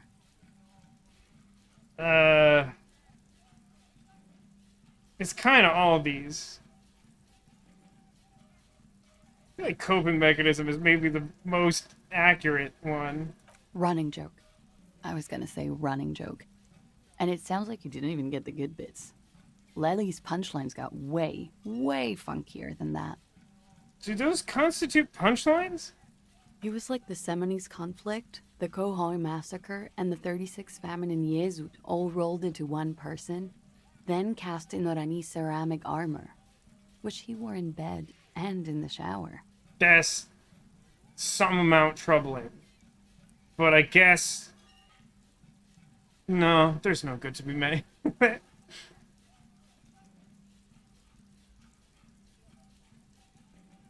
And you're like into that? We're all scraping up any happiness we can find, officer. Going around with our little scouring sticks. You, your first love. Oh, don't refer to my Mr. old love. Kohoi here. My brain will short circuit again. Did he tell you he had actually done any of those things? He and Martinez, I mean? No. We were too busy laying waste to our own nervous systems to direct any of the fury outward. He seemed happy, I guess. At ease. As much as a man like him could be. There is a small measure of pride in her, that she could quell the rage in such a being. Thank you for clearing that up, miss. Whenever you're ready. I'm interested to hear what Titus Hardy has to say now. She takes a very small sip of her coffee and smiles. Now that you've had time, can you tell us more about the victim, or am I waiting more? Like, for example, his name? Actually, officer, I didn't know his name. I just called him Lely. A nickname? I guess. He came from Lelystad. It's short for that. And it was his army name, apparently. He said his real name wasn't his. I tried to pry it out of him, but it was no use. Lelystad. That's a good start. Writes that down in his copybook. We have a few questions you can help us with. A few things a field autopsy alone can't answer. The young woman cranes her neck, trying to catch a glimpse of the page the lieutenant passed to you. On it is a list of autopsy observations, recorded neatly in blue ink. The last missing pieces of a puzzle of flesh. Phantasmagoria 2, the puzzle of flesh. Goodness gracious, she can give us a lead on the tattoo as well? This must be how I ended up getting stuck, is that this is an enormous progress point in the game, huh? Passing that one check really opens up, like, a lot of doors. Except for the one up here, which I need probably, like, another, like, 10.5 hours to pass. You know what? I'm just gonna skip the geography question. It's not pertinent to filling out the form. How old was he? He was 42. 42? Are you sure? I would have had him above 50. He had many scars that made him appear older. But no. We even celebrated his birthday, like, some weeks ago. It was a funny 2 days. He had little reason to lie to me. We were slightly off then. Thank you for clearing it up. He makes a correction in his notes. A miss. The adversary one. Eye color. Blue. Light blue. They were like little blue galaxies, you know? It was strange, seeing those eyes in his fucked up face. Got it. Writing little blue galaxies and messed up face. Pardon the swearing. I do him an injustice. He wasn't ugly. And he had a beautiful, soft voice. Very surprising, what with all the scarring. Soft It was voice? quite something, watching him speak. I don't think it was just the quality of that recording we listened to. Like, that was kind of a gruff voice. I mean, maybe it's just like, knowing him personally, it was different or whatever. He had a combat wound on his chin and mouth. Yes. Severe. It made him look like half his face was cracking away in some strange smile. That and those eyes. Ah, yes. His hair, if you can remember. It was light brown, almost blonde. He darkened it with brilliantine, made it oily. Not nice to stroke. I couldn't convince him to leave it alone.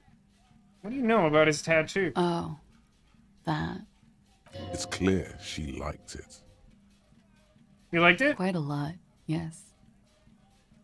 It was an Orionese map of the waterways? Sure, waterways. It was mostly for showing off to chicks, though. How so? How? Imagine him lying in bed. Freakish musculature laid out on the sheets. Scarred, of course. Tattooed. The sheets are dirty for some reason.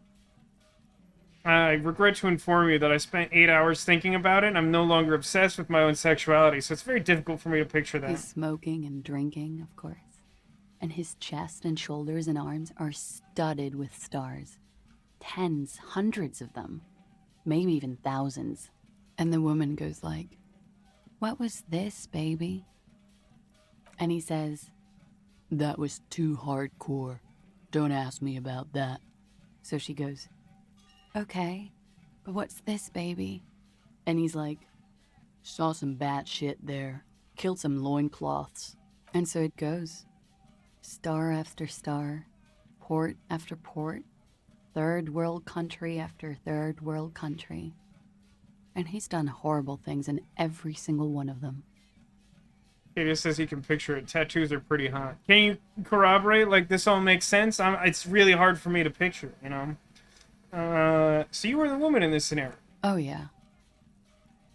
Can you tell us precisely what these mean? Oh yeah, I have this photo I forgot about. No, thank you.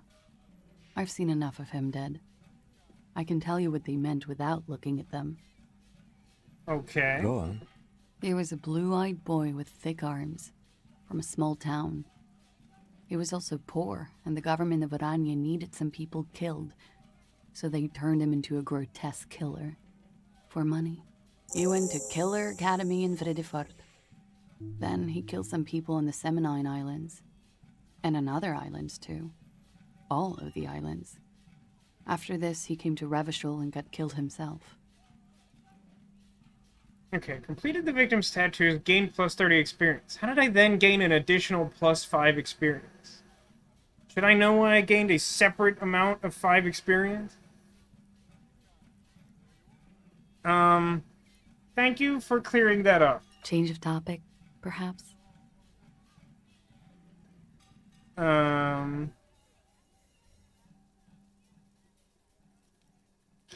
God, I can't, like, this has to be just, like, a straight-up Inland Empire question that will make me seem, like, insane. Tell me something odd. Did he enjoy his death? Why do you ask? Just have her answer the question. Don't give explanations. Thanks, Volition. Wow, I barely passed that with my, like, extremely high Volition currently. Please answer the question, miss. Did he enjoy it? I don't think he enjoyed dying, officer. He had too much left to do. Too many third world conflicts. Couldn't tap out just yet. Everything checks out here. It's all A-OK. Good answer. I don't know what the point of any of that was. It doesn't check out. Can't you see she's clearly avoiding something here? That's a strange thing to suggest. The lady is as fair and just. I like that drama just keeps literally saying that exact same thing. Hey, Cronus, welcome to the stream. How are the rolls going? Extremely well. Much better than they should be. The one time I rolled a 4, I had like a 97% chance of success. So I think we've not failed a roll tonight. And having said that out loud, surely that won't continue. Could it be that love did him in? He says in dramatic fashion, flexing his bow tie. It very well could be, yes. What do you mean? I say, despite having asked that very specific probing question. What do I mean? I have no idea. I don't even know what you mean. Love did him in? What does that mean?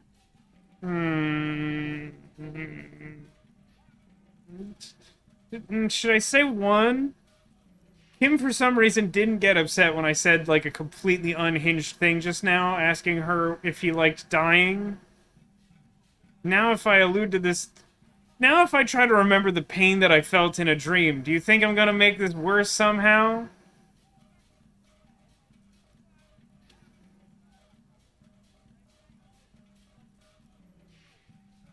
I don't know, man. She's completely unflappable. It seems fine to ask her most of the completely unhinged questions that this game provides. That's not funny, officer. Her voice is like a slash through the air. Her shoulders tense up. Ah, is that it? By being disrespectful about his memory, can I get her to be honest? There. She momentarily lost control over straight back guy. It appears that she feels guilty. Do you feel guilty? Are you stressed? Of course I do. I'm hungover. I feel guilty about everything. Do you feel guilty about what happened to him? Among many other things, yes. I could have done something. There's always something you can do, right? God, I'm getting so much experience. Ask me something else. Okay. I think we're done with this particular line of questions. All right. Got it leveled up again. The lieutenant puts the slip back in his notes and observes the young woman for a moment. Coolly, gracefully, she pours herself more coffee. How much coffee is there on this rooftop? Let's come back later. We have to go talk to Titus again, and then he'll send us back up here. This is the whole rest of the game, correct? Should check the journal, even though I don't think there's anything meaningful updated. Talk to Titus again.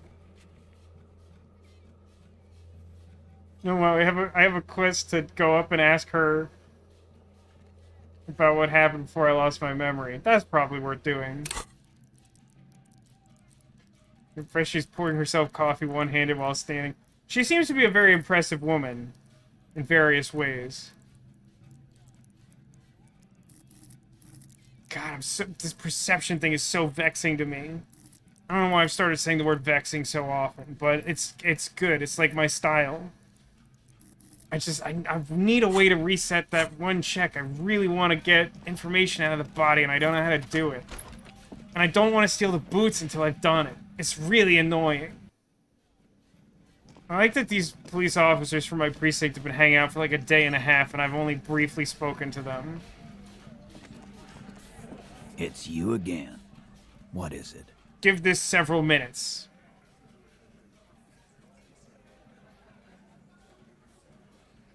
I talked to her about the tape. Man.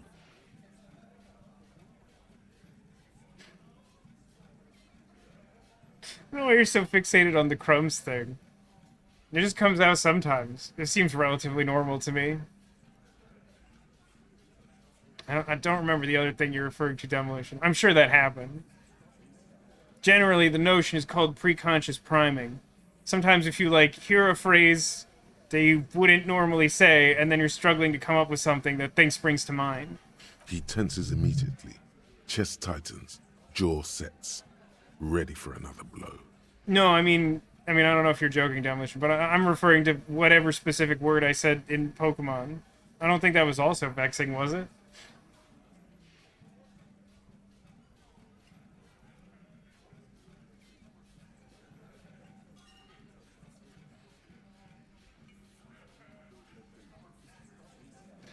2 is interesting because metagaming-wise, it suggests that there's some way for me to potentially break her, but I don't know what that is. I don't know what the opening in the conversation would be. So I feel like I'm just gonna say 1 and get his reaction. That fucking fucker. Hmm. You're the worst cops in Revachol. I gave you gold on that tape.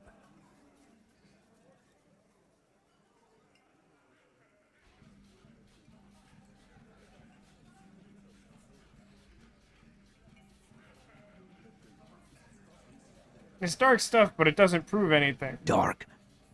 Dark is when you start a goddamn death rock band. He said he'd rape her. Sounds like he wanted it to change her mind about the hanged man. This is definitely personal. Mm-hmm. What did she have to say then? Fine by her?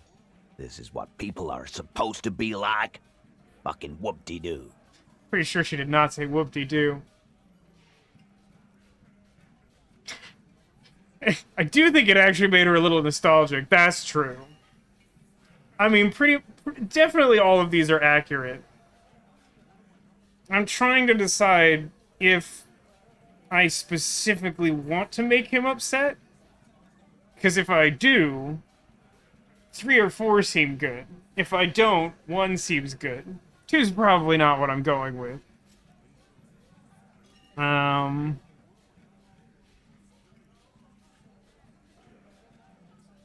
I like nostalgic. I'm gonna say 3. I think it made her nostalgic. Then he gets mad. Yes. In fact, I think she thought it was a little funny. Oh, now Kim's doing it too. Funny. No good goddamn psycho whore. Alright. All fucking righty then. I guess it's good then. That fucking... Please try to control yourself in the presence of visitors, Titus. This is just perfect. Just fucking perfect. Any thoughts on this, lawman? Why would he ask our opinion? Why would he want to know my opinion? He doesn't like me at all. And he very much wants to punch me. Why would he ask my opinion? Thoughts on the writing in this specific segment? Like, listen. I feel like this game is at its strongest when... in a direct opposition to Murder by Numbers, which we finished playing yesterday.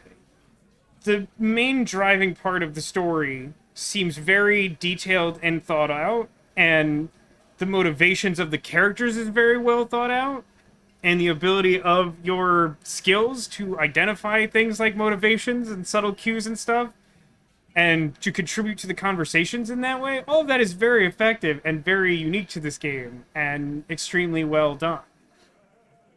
Most of my issues with the game come from more the design philosophy, I think. Just to clarify from my earlier bout of bitterness. I think the game is also strongest, like similarly strongest, when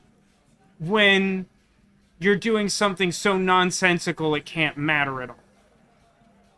The friction tends to come from the in-between places, where it's not absolutely necessary or completely unnecessary, and sometimes that leads to frustrating things.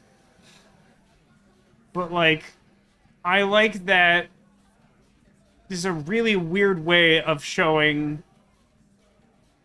like, this isn't literal, so don't take it literally, but, like, I think this is a really interesting way of showing, like, a lover's spat, like a disagreement between people in a relationship. Clearly that's not the actual thing happening here, but Titus would sort of have you believe that it is, to some extent. But, like, it's interesting that you're just going back and forth and getting their perspective on it, and knowing that, just like in life, both parties are probably not being entirely truthful or objective about the situation.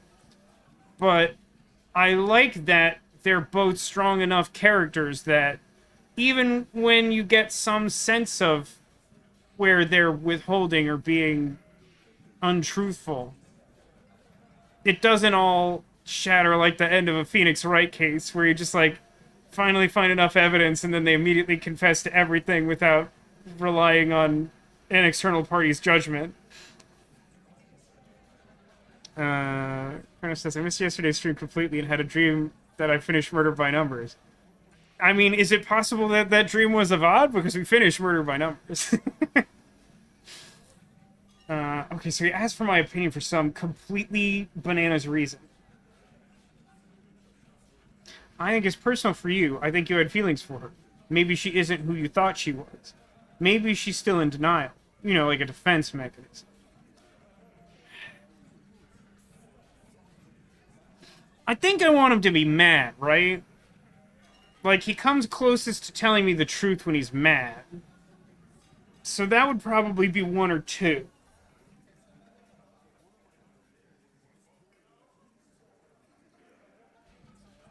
I don't know which of them would get more of a reaction out of him, though.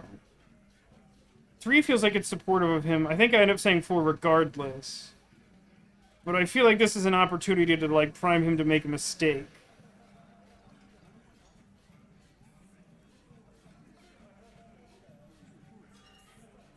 I think it's 2. Because 2 is sort of accusatory of his ability to judge character, I guess? Maybe she isn't who you thought she was. Nah. I know her. She's just a girl. In over her head. I'm not saying 1. I've learned this lesson. She's not some helpless girl. She handled the mercenary well enough. She's a pretty hardcore party girl with a bigger death wish than mine. And in a parallel universe, you saw me shoot myself dead.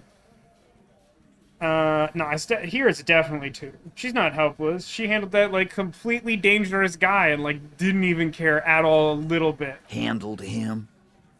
She got into some stupid shit with that guy. Shit we had to take care of. I happen to have noticed that she didn't ask for that. Yes. We heard all about it, and the fact still stands. You were more disturbed by the tape than her.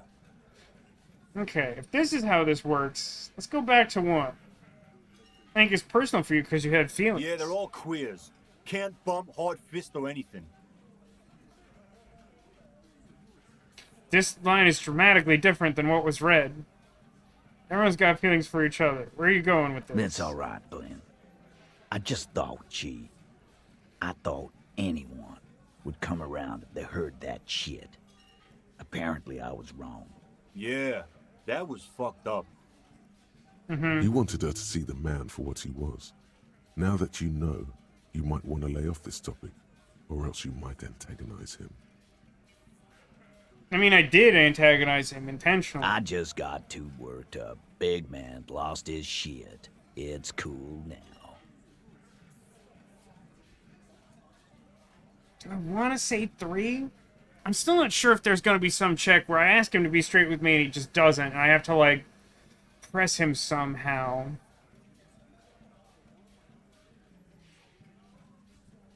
I don't think I want to, like, defend him. I think I'm just going to go straight to it. I already told you. We fucking hanged him. There's less gusto in his voice now. His men, too, are growing increasingly silent. Come on, Titus. The stakes are too high here. There will be blood on the streets. The tribunal, remember. I know you're tired. Why don't you just... You know what? I am tired. I'm tired of you, them, and the whore upstairs. Next time you see her, tell her Titus said, Fuck on! That lying, scamming. We're done. This is over. You understand? Your little investigation is over. Yeah. Thinks about saying something, On but the doesn't. floor, beer drips out of the can into a small puddle. No one does anything about it. What is this quiet funeral shit? All we need is some beers in us. Bartender, 20 beers for the Dock Workers Union. Why do we make it 40, huh? Why do we make it 100 beers? You're not loud enough. 100 beers? Now we're talking. Hoppity hop over here, cafeteria manager. Now, she definitely didn't say whoop-de-doo, but he definitely said hoppity-hop. Just for the record. The window might be closing. The more beers they get in them, the less cooperative they will be. Oh no! Oh no! Okay, so, apparently the check that I need to make is a rhetoric check. And I'm not sure if you happen to recall this, but as a reminder, my rhetoric score is like negative 10,000. I have so many positive modifiers, and, I still have a 28% chance of succeeding at this. Yikes forever. This is a problem. This is definitely a problem. Also, am I mistaken? Isn't rhetoric also getting a permanent -1 from Lawjaw? Could boost this for. You can really get more. Like, this feels like this is close to the maximum number of positive bonuses possible for the game to process. This is white. I could do it. I wanted to check. So, Lawjaw's like, yeah, -1 rhetoric there. So, like, that's, I mean, I suppose it's probably easier to just check. So, rhetoric's at a 0. It has a base +1 and a -1 from thoughts. Do I really not have more negatives than that? Give me a second. I'm gonna take off my pants or something. I think I have at least one thing clothing-wise to change it. I don't know if it's a positive or a negative. I will point out that I still have this poop jacket, and I have no earthly idea what effect it could possibly have on anything.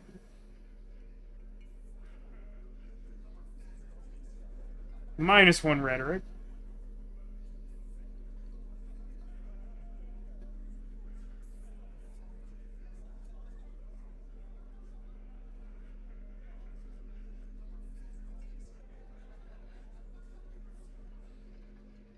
Ah, +1 rhetoric. Just switch out my armor for a polo shirt. Very normal.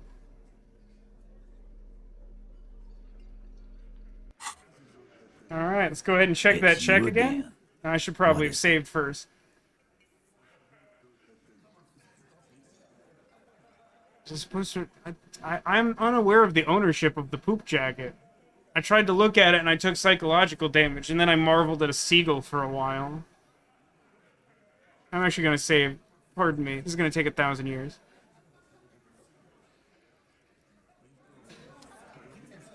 I'll say this. I know that I happen to know of one thing minimum in this game you can do to unlock that perception check on the body from the position I'm in. I don't know how to trigger it, because I was trying to avoid spoilers, but I know that there is at least one way to do it. But I don't know how to trigger it, because the thing I know of is a certain thought. And I'm not sure if it's actually smart to trigger it.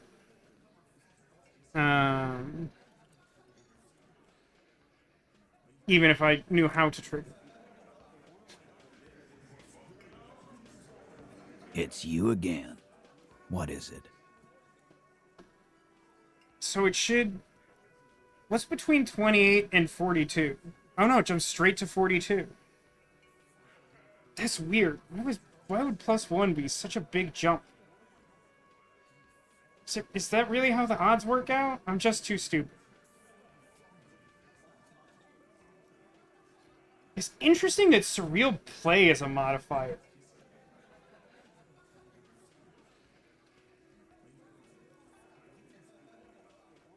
That's like such a specific thing. We managed to lower our chances. No, we went up from 28 to 42. But, like, I have definitely managed to lower my chances on a check, not only before, but earlier today. I've definitely managed that. 42.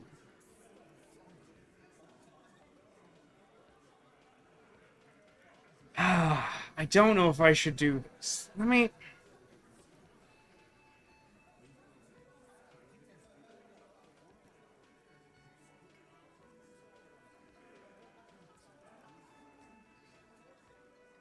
I mean, 42 is, I think to date we've passed 2, maybe now 3 42% chance checks. And granted, 42 isn't, like, close to guaranteed, but we've rolled a lot of 42s and missed a lot of times. There's a thought that raises the perception skill cap, but you're locked out of it if you become Hobocop. That's rough. In theory, I assume that I could spend a skill point to stop being a Hobocop. I suppose money isn't that important to me anymore, but I'm not sure I want to go to the trouble. Although, it is pretty much exactly the thing I want. Although, that is almost necessarily a different thought than the one I am aware of. Is there not a circumstantial thing? Wait, maybe... Hold on. Maybe, just maybe, talking to her about the tattoos and passing that check will unlock the perception chance. It's a long shot, but I might as well check it before doing anything drastic. Hello? No. The hitbox is not where I thought it was. I hate going down here.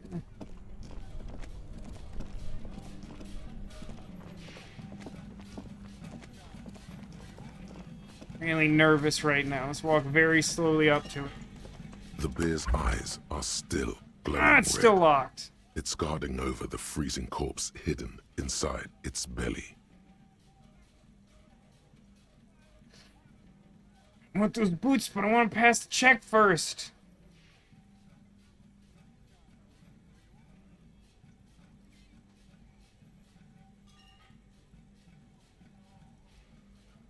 Tell me something, dead man. Shoot, Looney Rooney. How do you like it in that fridge? I like it a lot, brother. This really is your finest hour. You're a genius. A regular Corporal Angelo. Why did I get experience for that? At the autopsy, you said you have ancient mysteries. Oh, yes, Kobo mi Lobo. In the gift horse's mouth. Tracts and wakes and waterways. Ancient materials buried. Yeah, but to where, brother? Just a small gulp away. My beloved Kobo. Enough. Come back later, Corporal. Amuse yourself with my frank manners. I am the law. Memento mori features. I don't know why I suddenly was convinced that that would work, but it did. Please stop talking to me. You're very loud. Alright, now this is for real game time. Confirmed. This is so important to me. This check is very important. His eyes are still glowing red. 92%. It's guarding over the freezing corpse hid. Your arms reach out and your eyes close, as if by their own volition. It's dark all around. You feel cold, slippery flesh, first with your fingertips, then under the palm of your hand. What have we here? What have we here? What have we here? What have we here? What have we here? What have we here?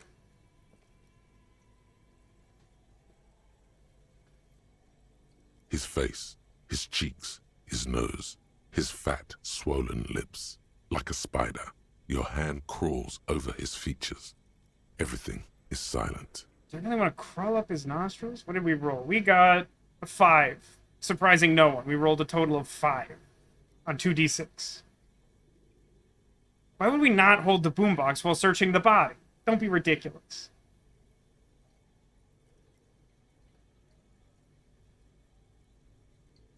Put my fingers in his mouth.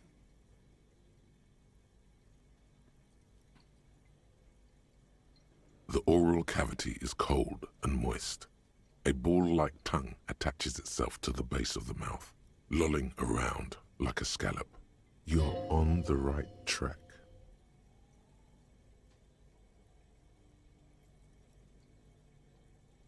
Thanks, Inland Empire.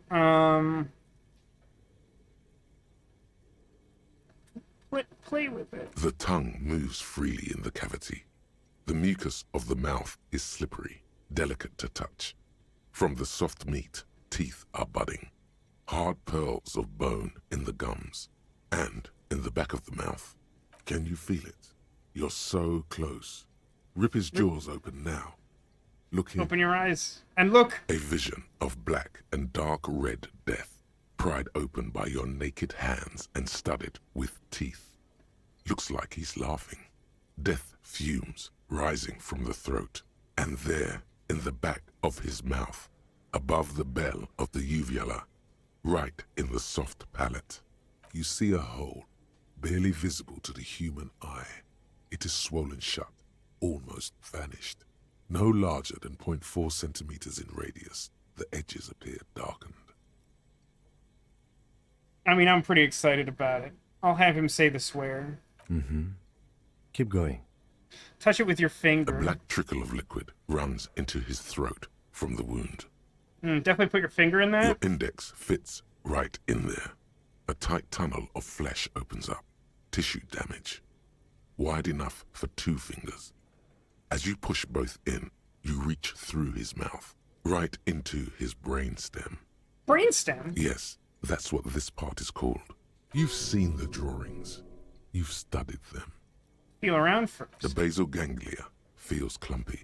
What entered here has torn apart his reptilian complex. Oh my god, how long and thin are our hands? How are we doing this? This feels implausible. The funk soul brother at the back of his head has gone dark forever.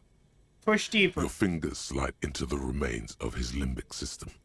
There is no resistance. It's gelatinous. The slug-like structures are damaged too. The tearing extends deep into both hemispheres. There's a cavity cut right between the hemispheres. The lieutenant answers with the sound of his pen on paper. Push deeper. Your fingers are all the way in now, reaching toward the inside of his skull. The cavity goes further, but the entry wound isn't wide enough for the rest of your hand to follow. More importantly, how did you fit the boombox down there? I feel like the boombox is the only way we've gotten this far. Don't ask how. The stats in this game are pretty perplexing. All the muscles in your body harden. Time to enter him. Jeez, there's gotta be a better way to say that. Wait a minute. Is that what I want? Is that what I want? Is that okay? Is it okay to punch a hole through his mouth? Oh no. This feels important, and I'm not smart enough to know the answer.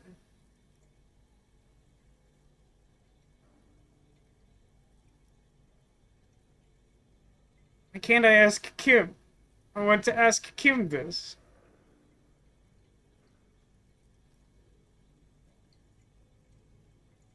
I mean, he did suggest I keep going. Do it. The cartilage gives in with a crack, like some fruit.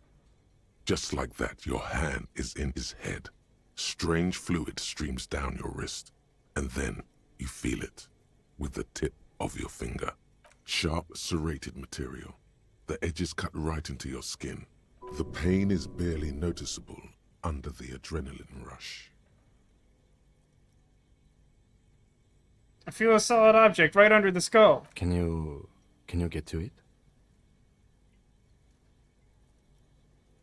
I have a 97% chance of getting it. Inspect the skull first, though. There's a tiny crack. A protrusion in the cranium. Right in the back of his head. Your finger must be pointing straight at it. From the inside. We have the makings of a very small exit wound here. I literally can't make this check any higher. Only Snake Eyes will fail.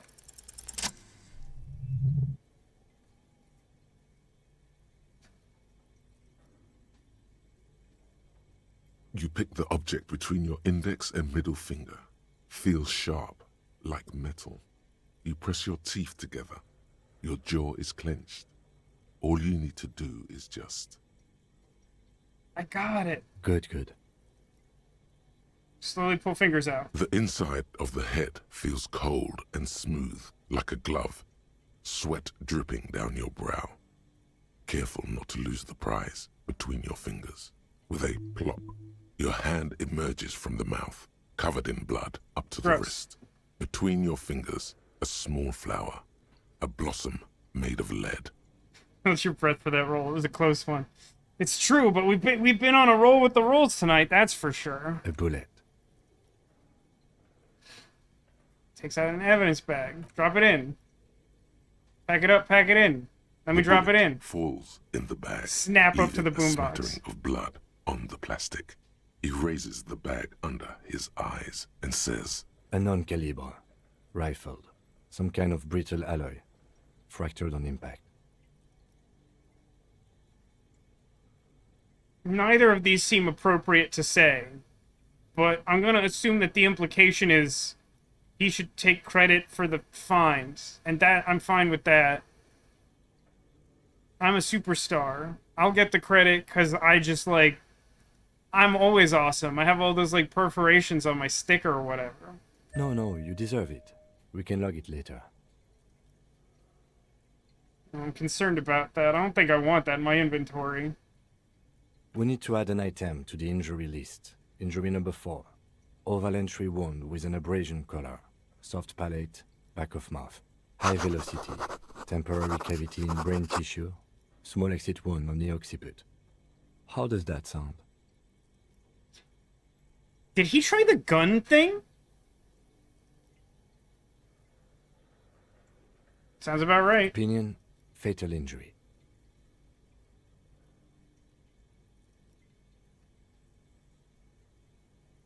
I wonder.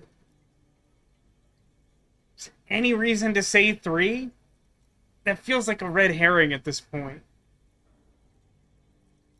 It seems pretty wildly improbable. On top of the, like, staged hanging. Oh. Now I get the surreal play thing. I've only finally just understood it because I'm a maroon. I'm such an idiot. But Kim would love to see the gun thing. I would have to borrow his gun to do it.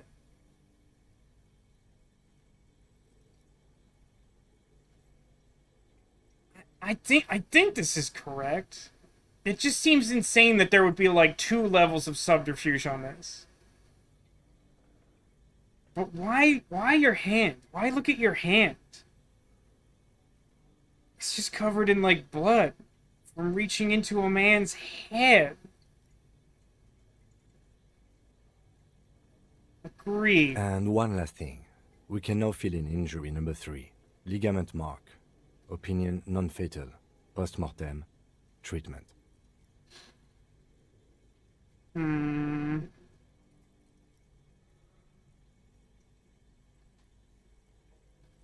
The ligament mark, the fractured hyoid bone, is all treatment.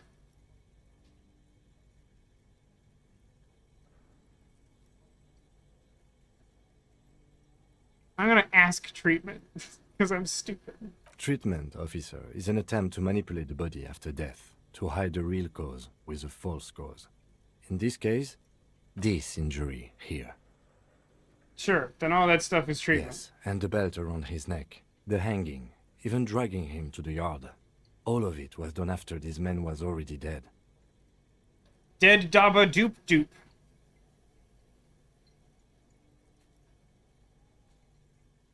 God, that's really tempting. I can't imagine he would like it if I said that, though. I mean, I'm inclined to agree with his assessment. Kind of have to think about this. Like I says, I like that even the Bear Fridge was excited for you finding the bullet. Bear Fridge is my friend, I think. He hasn't broken the stream today. That leads even more credence to my current working theory as to why the stream keeps breaking. Don't even understand one. I think that's sort of the point. It's just me, like, bebopping and scatting like an irresponsible police officer. I don't know. I'm kind of starting to feel like the character arc for my playthrough of the game is like, I start off not having memory of anything in the universe and am completely ineffectual, with my body sort of struggling to exist after all the partying and events previous. but then I reach a certain point of determination that I am the law, and then I start being a serious police officer. Because this is such, like, a very specifically police task, I'm really kind of leaning towards just saying agreed. But is it okay. Is it superstar to say dead daba-doop-doop? That's really the only question. Because I'm not like 100% a serious cop. I'm a superstar cockatiel cop. Or something.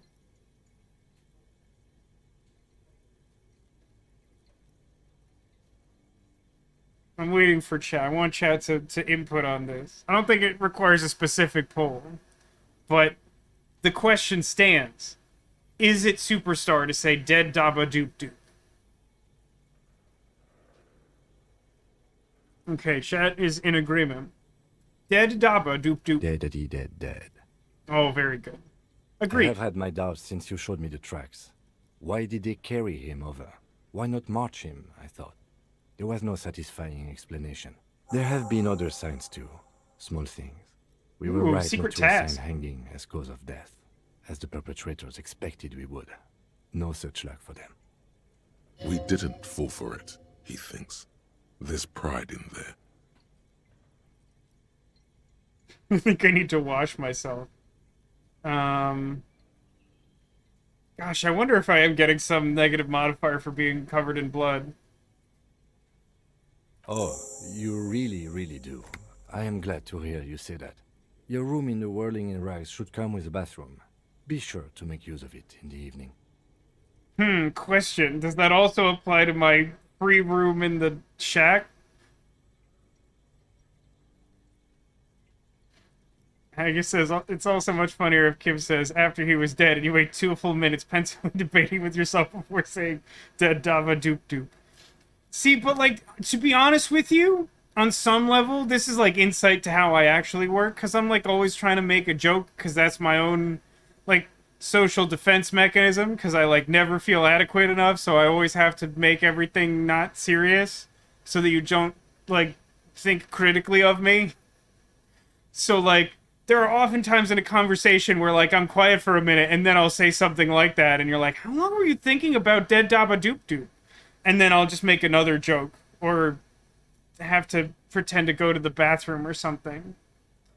Anyway, I got a new task out of that. That's pretty good. New tasks are good for experience, which are good for points for storing thoughts in my head. I feel like who would do this is clearly the Hardy Boys at this point. I realized that this could come at an earlier point in the game where we wouldn't have had this conversation. Why would they do this? I think it's fairly obvious, but I'll have them state it out loud. To hide something. The real killer? The real motivation? Yeah. What really happened here? Maybe the bullet holds still more answers. Yes. We should take a closer look at it. I am certain it has more to tell us. This little thing could reveal much about the weapon that shot it. Actually, just out of curiosity, does he say anything about this? I don't imagine this would have changed just because we've talked to the Hardy Boys. That's for us to find out. But this, it will make finding them just a little easier. What happens next? We bag the corpse and carry him to the holding pen of my kinema. I can transport him to processing myself, but I will be gone for the rest of the day. You'll be gone? What should I do in the meanwhile? Work on the case.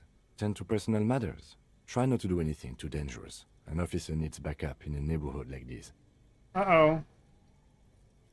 Wait, is he making me do this, or can I still... Is he warning me this so that I can do it at a good time? I'll leave that choice to you. Okay. And one more thing. Great work, detective. Oh, he said a nice thing. The word lingers in the air of the basement. Far away, ice cream makers are buzzing, and the sea wind blows outside. Detective.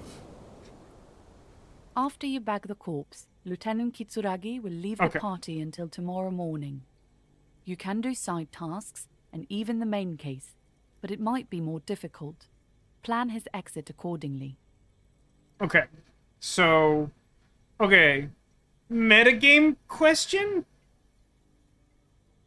Yeah, I figured if I sent him away now, I wouldn't be able to take the boots. So I guess that also inherently means that I can't tell him to do this, like, at the end of a day. So, what I need to do is wait until night, take the boots, because I really don't think I want him around for that, even though he'll clearly know at some point that I've done that. Because I'm definitely wearing the full suit of armor at some point in my life. I've worked really hard at this. I don't know how to find the helmet, though. Even though it was like the only other piece of armor I had any insight on when I started that quest.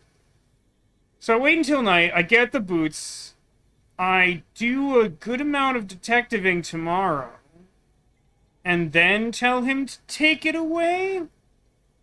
I think is the plan?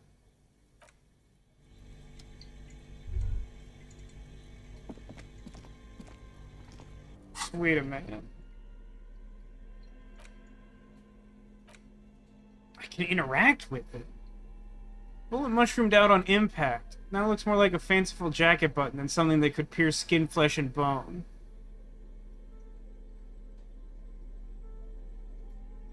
Interact? The bullet is safely sealed away in a plastic bag bearing the RCM stamp. Kim has filled out the label on the bag with the item number, case number, and date and location the bullet was found. Beside his orderly handwriting, the bullet looks especially sad, like a tiny, shriveled head of cauliflower. Feel the bullet through the bag. The squashed bullet has some sharp edges where the jacket has split open. It feels cold, even through the bag. What do I do with you, Bullet? What? I said, what do I do with you, Bullet? Well, if I was the bullet, which I'm not, I would say, find the weapon that shot me. Good idea. If we find who owns it, we will have likely found who used it, possibly to kill our victim. In conclusion, the more we know about this bullet of yours, the better. Inspect it closer. The jacket of the bullet is made of a yellowish metal. It has blossomed out to reveal a dark grey core. The base of the bullet is close to 5 millimeters in diameter. Look at the jacket. You can just about make out a few striations near the base of the bullet. Little hairlines, linear. It feels standard. I don't think that's how you pronounce that word. Isn't it striations, not just sort of striations? In the core? It's quite destroyed. Some of the fragments are still lodged in the wound. That's a good observation, Haggis. Kim is sort of as much of a dork as main character, but with, like, some amount of self-control and ability to, like, present himself via social grace of a sort. What can you say about the bullet so far? It's a jacketed bullet close to 5 millimeters in diameter. A jacketed bullet. Okay. It would have been shot from a military-grade breech-loading rifle, not from a muzzleloader, like those typically found on the streets of Martinez. We were right. This came from a serious weapon. Even the RCM uses ordinary unjacketed conical bullets. This is strange. Very strange. I like this, officer. Strange means unique. Unique means incriminating. We need to find the gun that shot it. Something tells you that won't be any time soon. This'll have to be one of those epic tasks that's open for a while.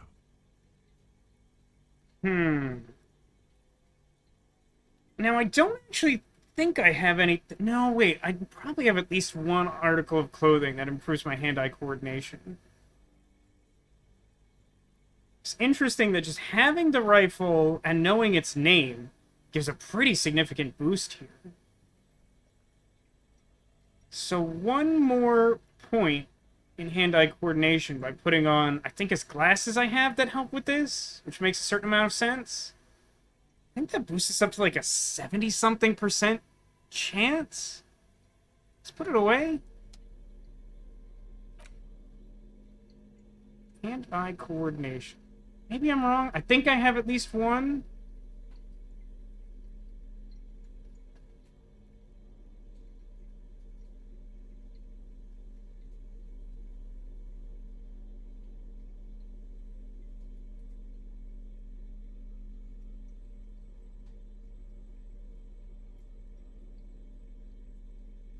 I am wrong. I don't have anything to boost it. So it stands at 58. Because I don't have anything to compare it to just yet, I think I'll hold off on trying that. Even though I definitely have some surplus skill points to, like, open up the check if I need to.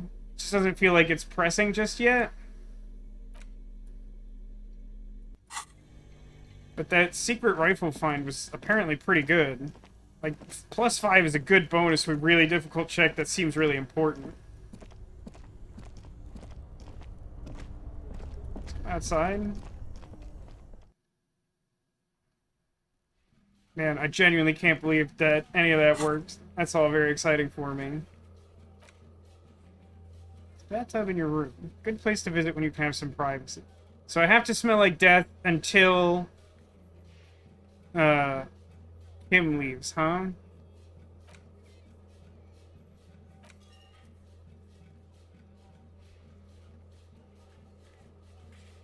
Ah, so the next stage of so the next stage in finding the murder weapon is using hand-eye coordination. So does that suggest that I won't be able to make any other progress until I've done that, perhaps?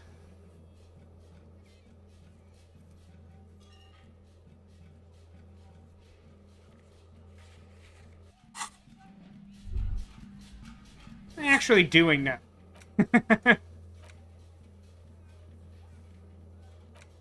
Can't do that until later. I don't particularly care about Man of Plenty. Are there other kids to ask about insects? Am I supposed to ask Kuno S about it? God, I really want the stupid... I want the helmet so bad. I can't tell you how bad I want the helmet. It's very important to me. Quick save.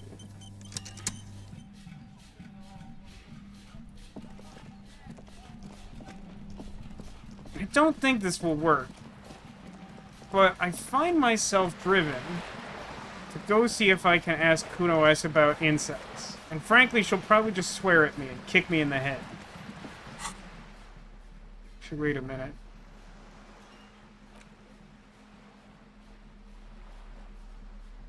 Put on my armor before talking to her. I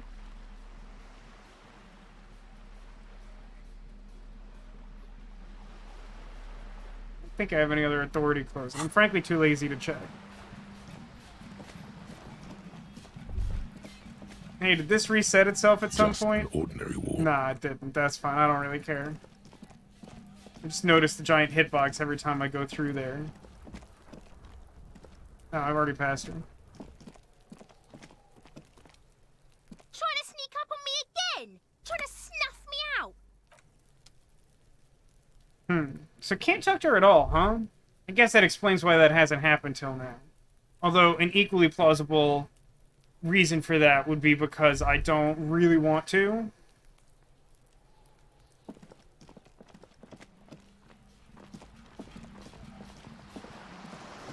So, what other kids are there that I could ask about the stupid insect? Actually, I guess we could check with Kuno again. Neko said he has pants to sell us? I don't know that I want that, but I also don't remember that being true.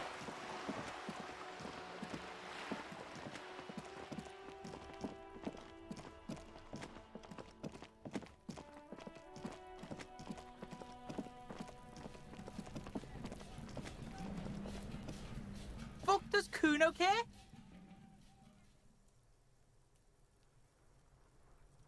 Okay, he's not selling me anything. That may be a result of the quest or something.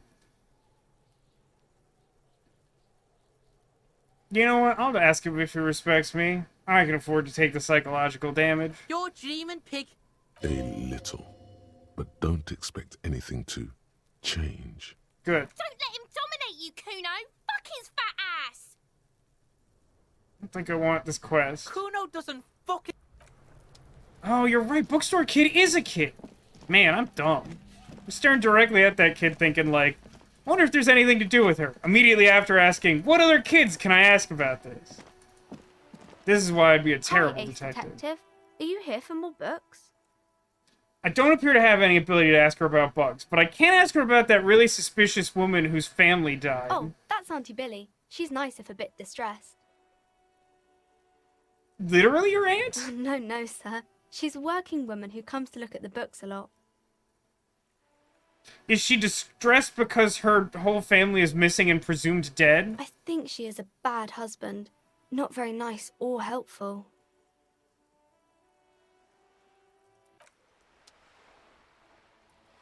Can I ask you more terrible questions? No, I can't. Get the dialogue tree where he tries to sell you something. You have to ask about the shack. Haven't I exhausted all the options about the shack? I feel like the shack options are, in theory, linked to the bug thing. I really do need to find her whole missing and dead family. But she might be responsible. You don't know. Fuck does Kuno care? The fuck do you want with it? Oh, that? Kuno decapitates pigs. That's just a Kuno demo tape. Guess I didn't exhaust these options. I did specifically say, forget it, I'm not saying any of those things.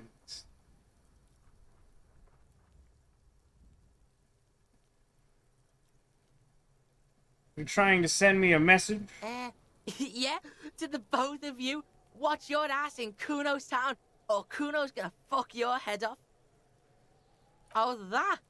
Kuno decapitates pigs. That's just a Kuno demo tape. Nah, 3 is definitely another psychological damage for sure. I'll ask about 2 only because I'm open to leads to advance my quest to find the new sound, but this very well could also cause random psychological damage. Yeah? Kuno plays on snuff radio, fucks pigs, live, fucks their heads off. What a terrible character. Good call, Pigmeister. Kuno I'm still incensed at the fact that that documentary about the drama behind the scenes of Disco Elysium referred to Kuno as a beloved character. To whom? Who are these damaged people who need help?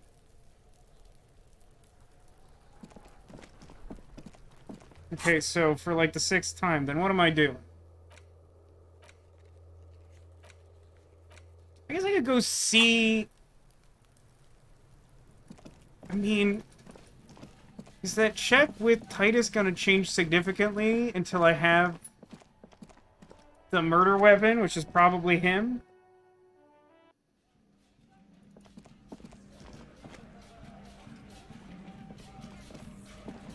It's you again. What is it?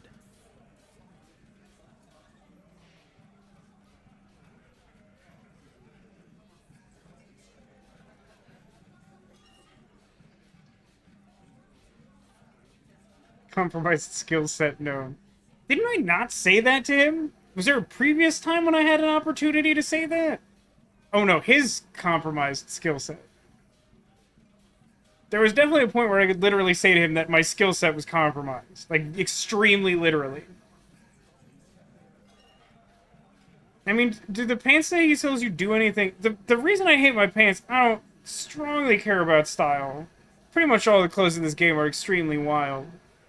But, like, all the pants I have are, like, electrochemistry. Like, all of them. Like, none of them do anything that I want. I just want, like, a pair of pants that does something remotely useful. I guess I could tell him about the bullet. A bullet, you say? That's mighty curious. Yeah, it's pretty weird, huh? Indeed. Mighty.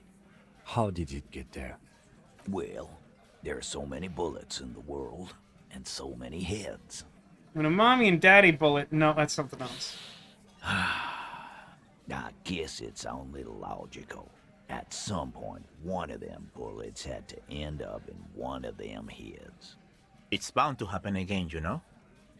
Just statistically speaking, of course. Sire, it would be an event most dramatic if you were to produce the bullet and dangle it before their very eyes. That seems like a dangerous one. But that's, like, not a super easy check.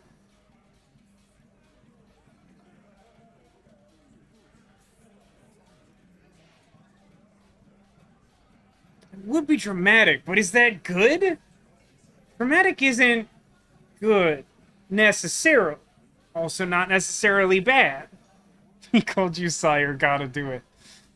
That's a pretty good argument, too. I should look into it. I will like the pants. Okay. I will try. I just hate talking to him so very much.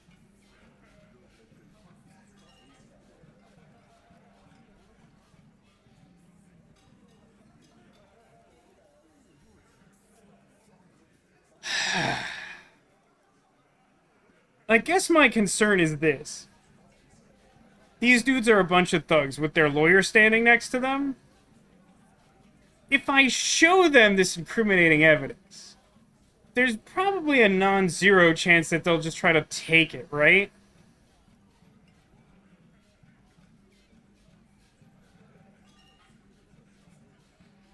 But passing checks, it's so hard to know. You can definitely be led astray by your checks. It just doesn't happen all that often. I mean, I'm going to level with you. I've saved relatively recently. Part of me wants to just be a scum about it.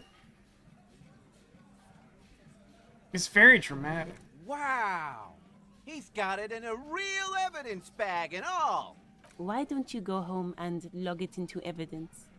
These men have told you what happened. Okay, I think the hanging was a cover-up for the shooting. You know what I think? I think he was shot in the head as a kid, and his brain grew around the bullet. Interesting. Equally valid perspective. Around the bullet, man. That's a good one. All the goofing around is to avoid lying. It's a technique. They're only pretending to enjoy this. Beneath the act, they don't like you knowing this. It's entrapment if you don't tell me that you shot him when I ask, did you guys shoot him? Shit! I probably did shoot him. I was drunk last night. You guys know me when I'm drunk. Always shooting people. Yeah, Glenn likes to shoot his guns when he's drunk. Better hope he stays sober. No, he meant before he was hanged. Did you shoot him before you hanged him? Before? After? During? This is getting ridiculous. They told you what happened. Stop wasting your time. Okay, pal. I'll be back and you probably won't like it. Never been worried in my life, lawman.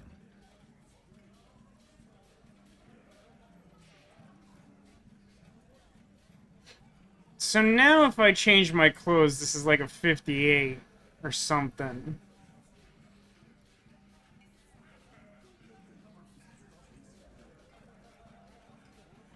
This is a preposterous check.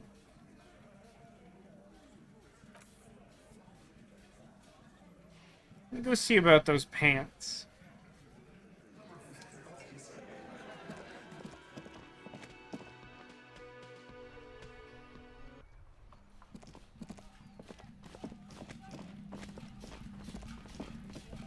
I don't think there's anything else for me to find directly in the trash. But I don't recall if I've exhausted every dialogue option. Questions about the crime scene? The Kingdom of Kuno? The fuck do you want with it? I guess there's a bunch of random crap I could ask him about.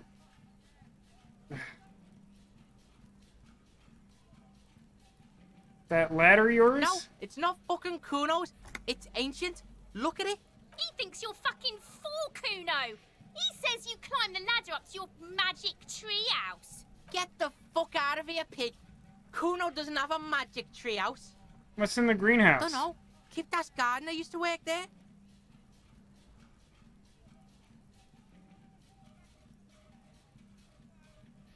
Gardener used to work there? Yeah, that's what Kuno said. She couldn't handle the heat, so she took off. Kuno can take it. Shit's nothing to Kuno. She's actually not a gardener. She's like a union fixer. The fuck does this have to do with the Kuno? You were expecting relaying this information to him to be more rewarding, right? This game is so toxic. Telling him you found out she isn't a gardener. You know what you should do if you want to get rewarded? Oh my God. alcohol No. seems kind of boring now, going back to... What was this about? Some yard? Yards aren't interesting. Only drugs are interesting. Drugs and alcohol. You feel sad now, but what can you do? Life has to go on. With a heavy sigh, you say... I don't want to show him the mug. He's just gonna say something racist. Fine. The fuck? A mug in the trash? Is this about the fucking clothes again?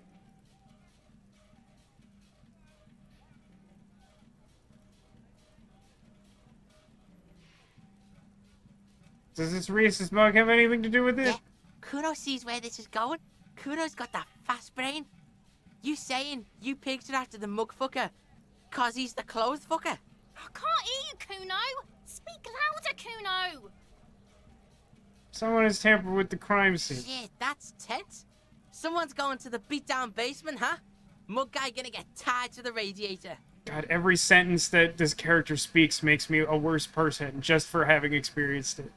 Like, listen, I understand that we've seen enough of Kuno's story to know that there's, like, something behind it all, and that's all fine and good and whatever. But, like, there's only so much agency you can excuse from a bad background.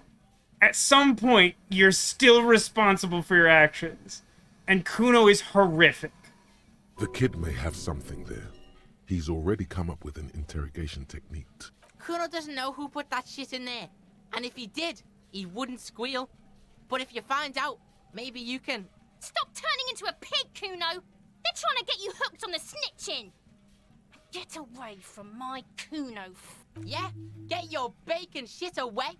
Kuno doesn't like to be seen with the popo. Get your shit done and out of Kuno's face. No, I got some experience. Yeah, whatever. Kuno doesn't give a shit. You're right, his model is extremely much worse than the portrait. The portrait makes him look like an obnoxious guy, which seems to fit him. The character model looks like an actual zombie or something. Like, something's wrong with that. Discuss the fuck about it?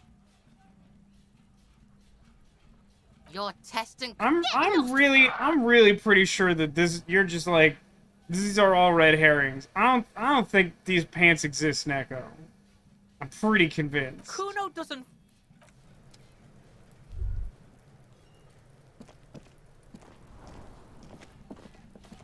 Talking to Kuno is always a mistake. Even if it advances the plot, which it's done once or twice, definitely always a mistake. Actually, I have a weird question. Did this get reset at some point? You see a set of tire tracks in the brown slush that covers the plaza mosaic. Oh, that was the reset cause wasn't what I thought it was.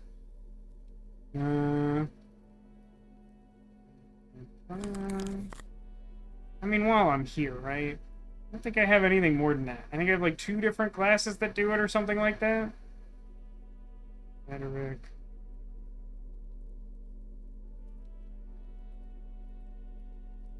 That's some logic stuff that I hopefully never have to use.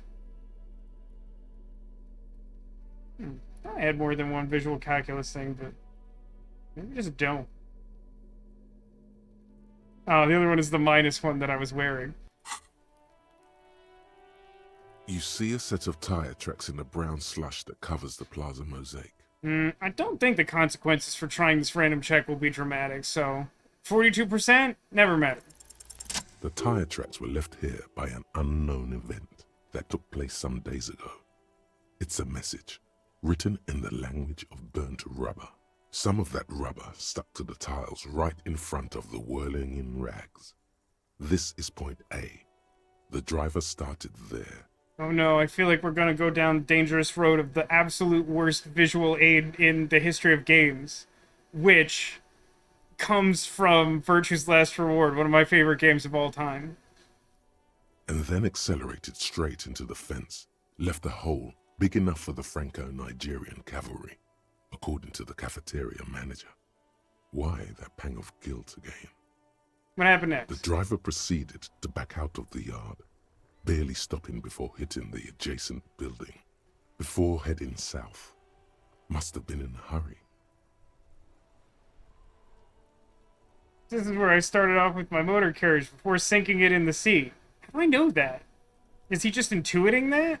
Do I have evidence that suggests it?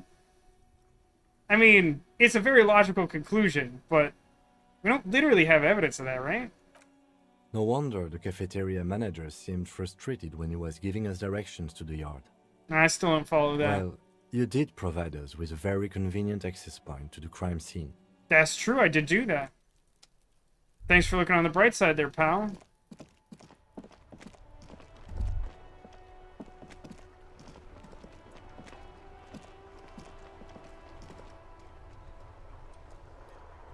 I feel like we're probably good there.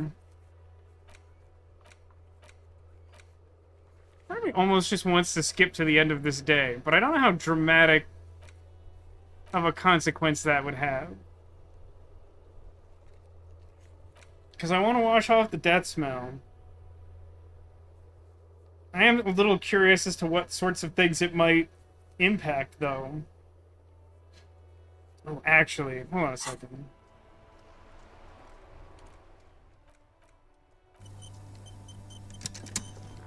How do I do that? How do I do the map? How do I map? The worn map features your Here's the finger pad. moves. Finally. For a more detailed view of the map, Oh, it's in the it's in the journal. Journal map. Journal map. I want to go to the shacks. This isn't important, but I just want to prove something that I think is probably true. Now, if I was to try asking you out right now, Waves are beginning to die down. Look at those little bastards. Simmer down. How would Simmer there down, not bastards? How is there not a negative modifier to asking this woman out by being covered in corpse smell? How is that possibly true? Of all the things that this game keeps track of to give positive and negative modifiers, how is this not one of them? I insist this must be true. I don't understand. I don't understand. It's finally. I should probably just like load that quick save from like 5 seconds ago. If she really likes corpse smell, that would be a plus modifier, wouldn't it? How does she have completely neutral feelings about corpse smell?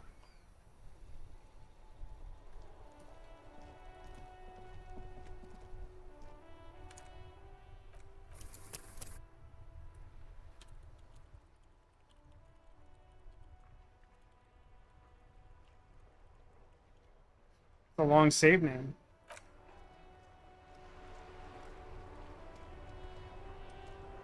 Neko says, okay, send Kim to bed, steal the boots, ask her out while wearing the corpse ick-covered fancy boots.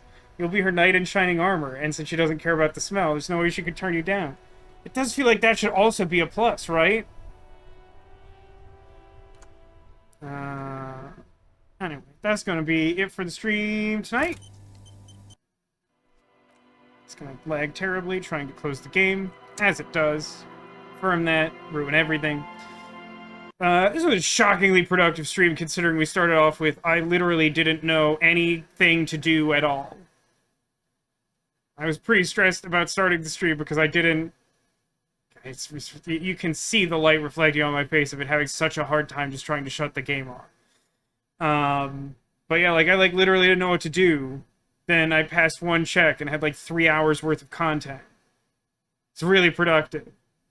Also, like, genuinely productive in the sense that a lot of that actually advanced the cause of, like, solving the case. I can try looking at the bullet at some point. I gotta wash off the smell and get my boots. Still a little light on things to do before nightfall, but that's, like, a next week problem. I have a notion of what to do for next Friday in mind. I think it'll be, we think we'll do a little bit of filler before... I'm expecting to at least try Raincoat on stream after it comes out at the end of this month. which, you know, I won't be streaming again until, like, the second week of July. But there's a game that came out a little while ago that I've been told, and it's implied that it would probably last about, like, one stream length to do. And it seems like a fun thing to do on stream, so I'm interested in that. But I don't know if I could get it to work because I haven't had time to check it yet. Every Steam game is a unique snowflake of technical issues, or to be more specific, potential technical issues. MTG Arena. Well, I'll level with you. The last time I tried to start up MTG Arena, it didn't work at all. I don't know why. It just won't start on this computer anymore. Now, it's possible that, like, removing it and then just doing a fresh download will fix it. That will probably take a while, because it's like a big old program. But also, the new set does come out next week. It is the Lord of the Rings set, which, while some of those cards are interesting to me, if I was going to do an arena stream, it would probably be limited. I'm not crazy excited about that. I've talked about the Magic the Gathering Lord of the Rings crossover set, and you've probably also heard me mention at some point that, like, I am one of the areas in which I differ from commonly accepted nerd canon is that I'm just not that into Lord of the Rings. So I don't know. We have 2 weeks before. No, we don't, right? That's mathematically impossible. Yeah. So I think Plan A is this game I have in mind. I think it'll be fun to do. I might look into trying to get Arena to work just to have it, but I really don't know where that slots into the schedule. I used to do, like, midweek Arena streams, but God, life has not been forgiving in terms of scheduling for some time. A lot of that has been to do with the considerable time investment of trying to manage my weight over the past year. I will say, though, that today, for the first time in an untold number of years, I put on pants that are, like, numerically 4 smaller than what I had been wearing a year ago. I don't know how you actually calculate pant sizes, because I don't think it's a 1-to-1 ratio. But this time last year, I had to get new pants that had a 38 waist, and today I put on my old 34 30s, and they fit correctly, so that was nice. Yeah, a trifling victory, but, like, actually that took, like, a tremendous amount of willpower in doing, and it's been a real struggle for me. It's waist to inches, but people talk about, like, going down pant sizes, and I don't know how people mathematically refer to that when they talk about it. Because, like, people definitely say things like, I went down X number of pant sizes, but, like, I don't think you just calculate it 1-to-1 on inches. I don't know. Anyway, it's definitely good that I got that done. I think I would like to try and lose more weight, but it gets increasingly difficult the more that you've lost. But I was in a really bad place a year ago in terms of that specific element of my health. So it's definitely good that I got that done, but it's actually been a really difficult year as a result of that. Anyway, let's not talk about me. I've been talking for a really long time. I have this couch full of stuffed animals, and I've hidden a Squirtle on it. If you can see a Squirtle, like this extremely small Squirtle that you may not even be able to identify as a Squirtle, that one is not the secret Squirtle. But if you're able to locate a secret Squirtle by positioning somewhere on the couch where I might reveal him to you, that will be an omen of good luck for you in the days to come. So before I conclude the stream in earnest, I encourage you to take a moment and consider where a Squirtle might be hiding. In the meantime, I will enjoy some of this 100% juice apple, but only after reminding you that, again, next Friday we'll be playing some sort of new game because we did finish Murder by Numbers yesterday. And then next Saturday we will continue with Disco Elysium. And then the week after that I will not be present for the stream. We will have a week off. So do plan something exciting for yourself the weekend preceding the 4th of July. Used to measure weight changes in jelly beans. Used to buy jelly beans in kilogram tubs, and it was nice to see visually what that could look like. Don't think I'd use that on trouser size. No, I don't think that probably translates. Behind the manatee. Alright, I have to translate from my own preconceived notions of what everything on the couch is to normal Twitch observer. humanity? For reference, this is Naomi, our extremely big lass. She's a narwhal, but she's produced weird, so she doesn't have both fins. She has an extra back fin. But she's a big hug girl. Love her. Find a Pokeball pile. Togepi conceals the friend. Any other guesses? I got some of this juice apple left. I didn't fill up the glass today, and I didn't go through that much. It feels weird.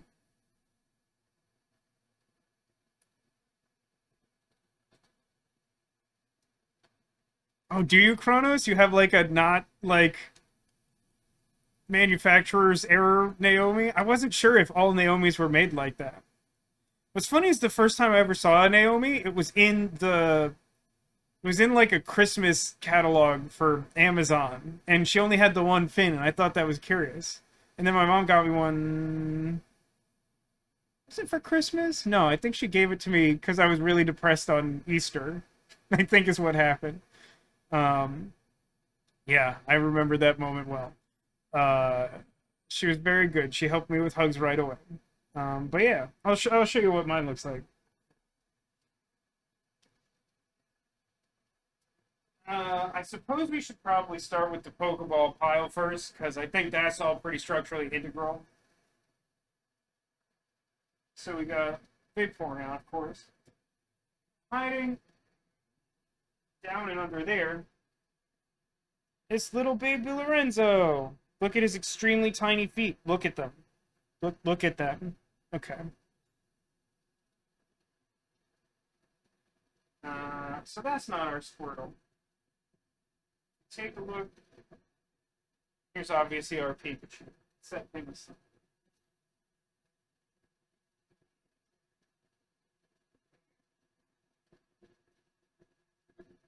So here's Naomi. She doesn't have this fin, but she's got this fin, and she got the big tail, and she got the big dorsal fin. She also just has the extremely lovely, like, iridescent stomach pattern that's extremely good. She's also big and soft and wonderful. Unfortunately, though, she wasn't hiding a Squirtle. She was hiding this giraffe cat.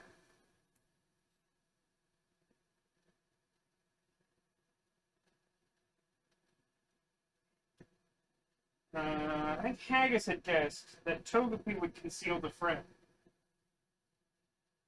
Giraffe. Hiding behind Togepi is Cool Spot, the round pillow.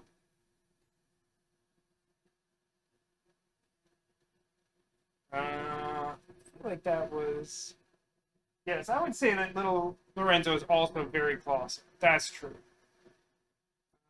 So I guess I will reveal to you now the location of said Squirtle. And that is behind this concerned loaf and under our fox friend. This time, that was the location of our secret Squirtle. Mr. Naomi does have a very kind face. She's very friendly. I mean, Narissa also very sweet, but, like, I feel like Naomi is, like, friend who wants to, like, listen to your terrible story. Like, she's, like, there for you, you know what I mean? Thanks everybody for watching. Thanks so much for being here. Thanks for being you. And I hope to see you again soon. I already recounted the calendar, so keep in mind the upcoming events. Try something new on Friday. But yeah, we'll be back next week, not the following. In the meantime, take care of yourselves and remember that you are clawsome.